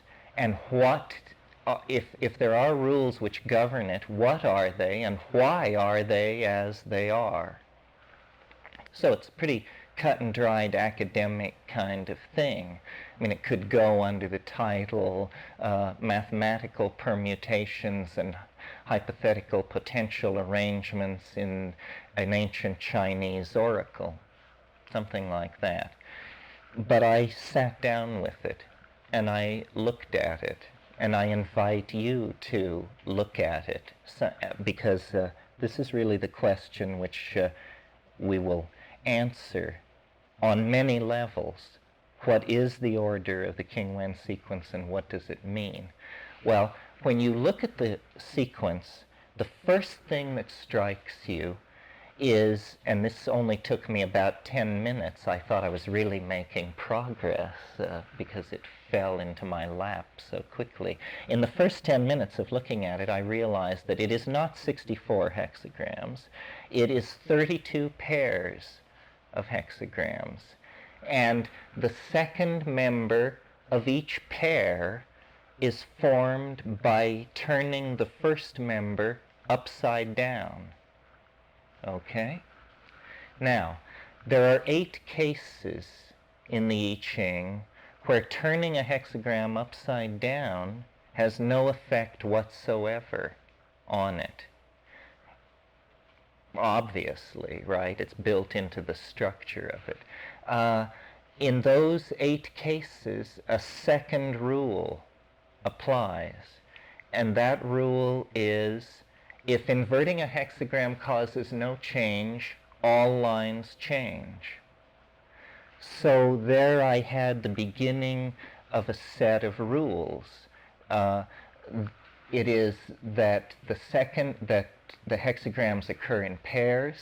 The second member of each pair is the inverse of the first member, and when inverting the first member causes no change, all lines change. So I had changed the confines of the problem. The problem now is, what are the arrangements, what are the rules which govern the arrangements between the 32 pairs? And I immediately noticed, being somewhat of a comparative religionist, that 32 is the magic number of Kabbalah, that 32 paths of wisdom, 32 gateways to the Sephirah. Okay, so this was promising. It looked like an archetypal structure of some sort was emerging. Now, the problem of the arrangement of the 32 pairs proved to be very, very complicated. And part of what we're meeting here for is for you to tell me whether you think I figured it out or I deluded myself hopelessly. One of the things you have to be very aware of in dealing with this kind of stuff is the human mind's freakish ability to form meaningful patterns out of chaos. Chaos actually is like a perfect mirror for organization, and we just look into it and we see all kinds of things. I had a very bizarre example of this yesterday. I have a personalized license plate. It says NNDMT, because that happens to be a favorite hallucinogen of mine. So when I got this license plate, I got a lot of flack from my kids because they said, we're flying our flag too high in the community. How can you pick me up at school in a car like this? So, but yesterday I needed gas coming up 101, and I was outside that town, is it Cayucos? This very small town south of Santa Maria. So I pulled off there into the gas station, and the guy gave me gas. And as I was paying him, he said, "That's great, man. That's really great. Double indemnity. That's really great." And I was 10 miles up the road before I realized that the license plate worked perfectly as saying double indemnity. and that this guy's mind, coming from a completely other dimension, had never hesitated in extracting a meaning that was brilliant, that would never have occurred to me, ever, ever, ever. So a cautionary note on the perception of pattern. And having said that, now let us lose ourselves in it. The key to this question of the arrangement of the 32 pairs of hexagrams lies in what is called the first order of difference. Now, this is practically the only one of a handful of mathematical terms that we will introduce into this thing. It means the simplest thing in the world. First order of difference means how many lines change as you go from one hexagram to the next hexagram in the sequence. That's all it is. So in the case of the first hexagram, which is all solid lines, as we move to the second hexagram, which is all broken lines, we have a value change of 6. So the first order of difference between hexagram 1 and hexagram 2 is 6. Okay? So the inner prompting said, go buy graph paper. This is where your career lies waiting. And when I had done that and returned, and I graphed then the complete sequence of the King-Wen arrangement based on the first order of difference.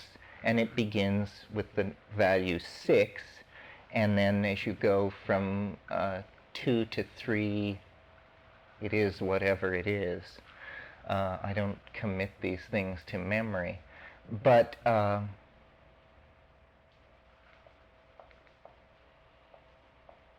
the reason I did this, or the reason I thought then I could test for the artificiality of the arrangement, is because the numbers that can occupy the first order of difference position are obviously 6, 5, 4, 3, 2, and 1 in theory.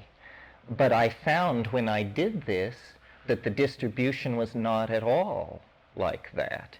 The first thing which jumps out is that there are no 5s. No 5s. And yet 5s are very commonly can potentially occur between these pairs of hexagrams. This computer program that's running behind me is randomly generating groups of 32 pairs of hexagrams and testing them for the rules that I'm laying out here. And when it generates a 5, it stops its operation and returns to the beginning of its loop. It's done over 1,100 attempts since we turned it on this morning, and has yet to generate a sequence that follows the simple rules that govern the King-Wen sequence. What is the conclusion to be drawn from that? The conclusion to be drawn is that the King-Wen sequence is highly artificial. It is entirely the creation of decisions made by human beings. Now I want to show you something here. I'm not sure I'm following you. Are these the first 3 here that you have? Yes, these are the first 3. The second one, is the third line solid or broken? It looks solid to me. In 2? No, they're all broken in 2. They're all broken in 2. Now, I don't know how well you can see this, but it may be familiar to some of you. This is the graphing of the first order of difference as you move through the hexagrams. Remember I said that as you went from 1 to 2, there was a value of 6. Here it is, value 6. 2 to 3 is 2. Yes, and then 2, and then 4, and then 4, and then 4, and then 2, and so forth. And what you get is this rather stochastic, meaning random, appearing line. At first glance, you would say there doesn't appear to be a lot of order in this thing, so you would think that perhaps it is a random sequence. But I noticed several things about it, and the most spectacular is this. See this tooth here at the beginning? How it comes up, touches here, and recedes very sharply. Down here, there is a mirror image of such a move, such that if this thing were rotated in the plane 180 degrees, it would slide against itself and fit perfectly here and down here. And at nowhere in between would it come into that kind of congruence. And here, where it fit, it wouldn't simply come into congruence for one swipe across the square. It does it for 3 in a row. See, you go this one, and then it's a wraparound, and you do this one, and then you do this one.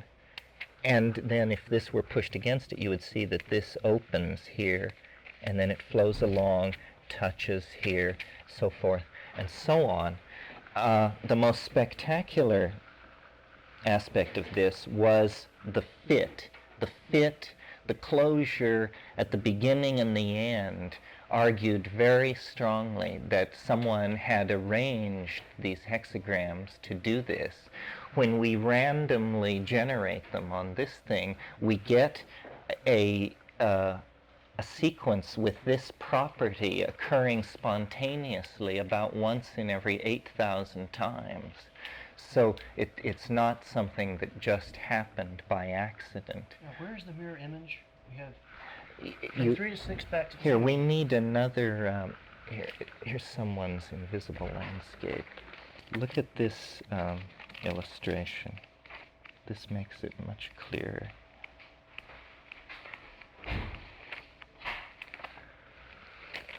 Here is the first order of difference. Here we're looking at it slightly differently, but here is the first order of difference, and here it is when it has been pushed against itself. And see how it's in closure here, and then it opens and flows along as a bidirectional wave. There's a crossover there, so forth. It touches there, crossover, so forth and so on. But this closure occurs only in this one area, which coincidentally or obviously by design is at the beginning and the end.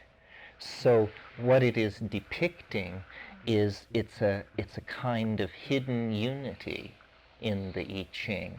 The sequence is arranged in order to preserve this property of topological closure. And notice that it occurs when the hexagrams which are placed across from each other are in pairs such that they sum to 64. In other words, you get 63 and 1, 62 and 2, 61 and 3. The way in which this wave is formed is by placing hexagrams opposed to each other that sum to 64 in a sequential order. Okay, so then there were other irregularities in this. Besides the absence of fives, no fives, there was another anomaly. First of all, remember how I said that remember how I said that they were 64 hexagrams, but 32 pairs of which the second term is the invert of the first. Well, in that case, the first order of difference will always be an even number. So in half of the cases, it's given that the first order of difference is going to be an even number. In the second set of cases, the transitions between pairs, it is not determined, and yet it turns out that, again, a synthetic quality of it, it turns out that it is exactly half and half. In other words, in the transitions that were open to human decision, they arranged them so that half would be odd and half would be even. The effect of that is to make 3/4 of the transitions even and 1/4 odd exactly. So, and that basically sums up the rules that govern the sequence. So here's what they are. It's that it is pairs of hexagrams, second inversion of the first, when no change, all lines change. The pairs of hexagrams are arranged to eliminate fives, to have a ratio of 3 to 1, of even to odd, and to create this bizarre closure at the end. So you see, it's beginning to unfold. It's not a dead text. It's not an archaeological artifact. There is recoverable levels of intentionality in it that are not immediately apparent on the surface. Okay, then the question becomes, why?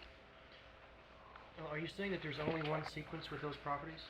No, I'm saying that so far the frequency of such a sequence occurring when randomly generated and impartially evaluated by a computer is 1 in 8,000.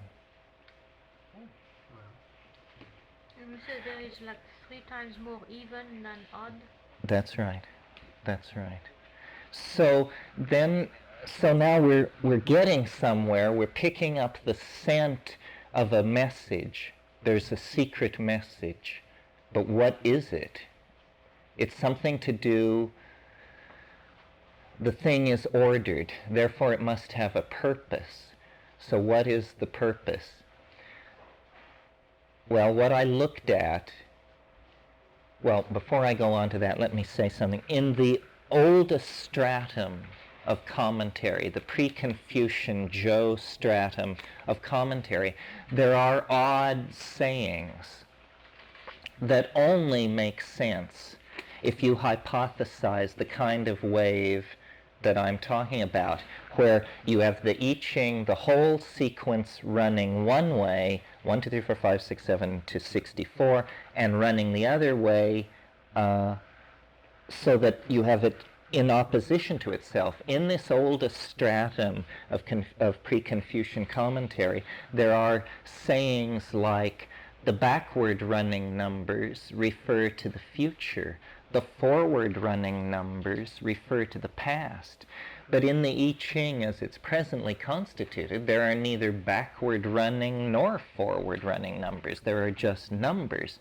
But when you have this wave in hand, this bipolar structure that I've described, it is an object of which it makes sense to speak of forward and backward running numbers. So then I said, aha, I see what is happening. Following Needham and Eberhard and all these commentators on Chinese culture, I realized that there's a deep legitimizing of hierarchical thinking in China. Everything is imagined to be built up of smaller units. Everything is fractal, if you will. Larger levels are simply larger dimensional manifestations of what is going on smaller levels. The village is a large, the city is a large village, the village is a large family, this notion, you see. So then I thought, aha, so what is happening here is that a complete sequence of the I Ching and another complete sequence running the opposite direction are being bound into a single unit, so that this thing which was the totality becomes suddenly the subset. And I looked then at the number of lines that comprise a complete set of 64 hexagrams. I mentioned this morning. 384 lines. This very suggestive number. Why is it suggestive? Well, for one reason, it's suggestive because a lunar cycle of 29 plus days, when multiplied by 13, comes out 383.79 or something like that. In other words, within a very a Nair's eyelash of 384. So then it seemed it was suggestive to me. Aha, and this makes sense. It must be that it is a lunar calendar, a Neolithic lunar calendar. Is what we have here, using 13 lunations. Now, it will precess against the solar calendar 19 days per year, but that's not so important if it evolved in a more southerly clime. So I was off on this tack, that it was some kind of a lunar calendar. And knowing that that was a possibility, I realized that this habit of hierarchical thinking, which the Chinese do, would lead them to take numbers inherent in the I Ching, like 6 and 64, and multiply this base day count of 384, one day for each line in a lunar year of 13 months, multiply this day count by other numbers inherent in the I Ching in an effort to predict other phenomena of the physical world. Okay, so the obvious number is 64. Well, what happens when you multiply 384 days by 64? Well, you get 67 years, 104.25 days. Is there anything astonishing about this number? 67 years, 104.25 days. Well, again, bearing in mind the structure of a hexagram, that it is made of lines and of trigrams which compose a hexagram, if you divide 67 years by 6, you come out with a number slightly over 11. Well, now it just happens that 11 is the length of the sunspot cycle. And it also is well documented that the Han Dynasty Chinese actually were observing sunspots. 1,000 years before it was suspected in the West. They were well informed about this and observed the sun through smoked glass, and in fact attributed meteorological changes and crop failure to sunspots, a naked eye astronomical phenomenon. Note. Okay, so suddenly it looks like it's assigning one line per sunspot cycle. Well, then I discovered, looking more deeply into sunspot cycles, that they also have a 33-year periodicity where there's a larger bump. So that works well for the trigrams. So then we appeared to have a lunar calendar which, when multiplied by the number 64, was also very capable of keeping track of sunspot cycles on 2 levels simultaneously. Very neat trick. So then, never one to turn away from success, having multiplied 384 days by 64 so successfully, I then took the 67 years, 104.25 day period and multiplied it by 64. And the duration that is derived from that is 4,306 years and some days. Is there anything particularly interesting about this number?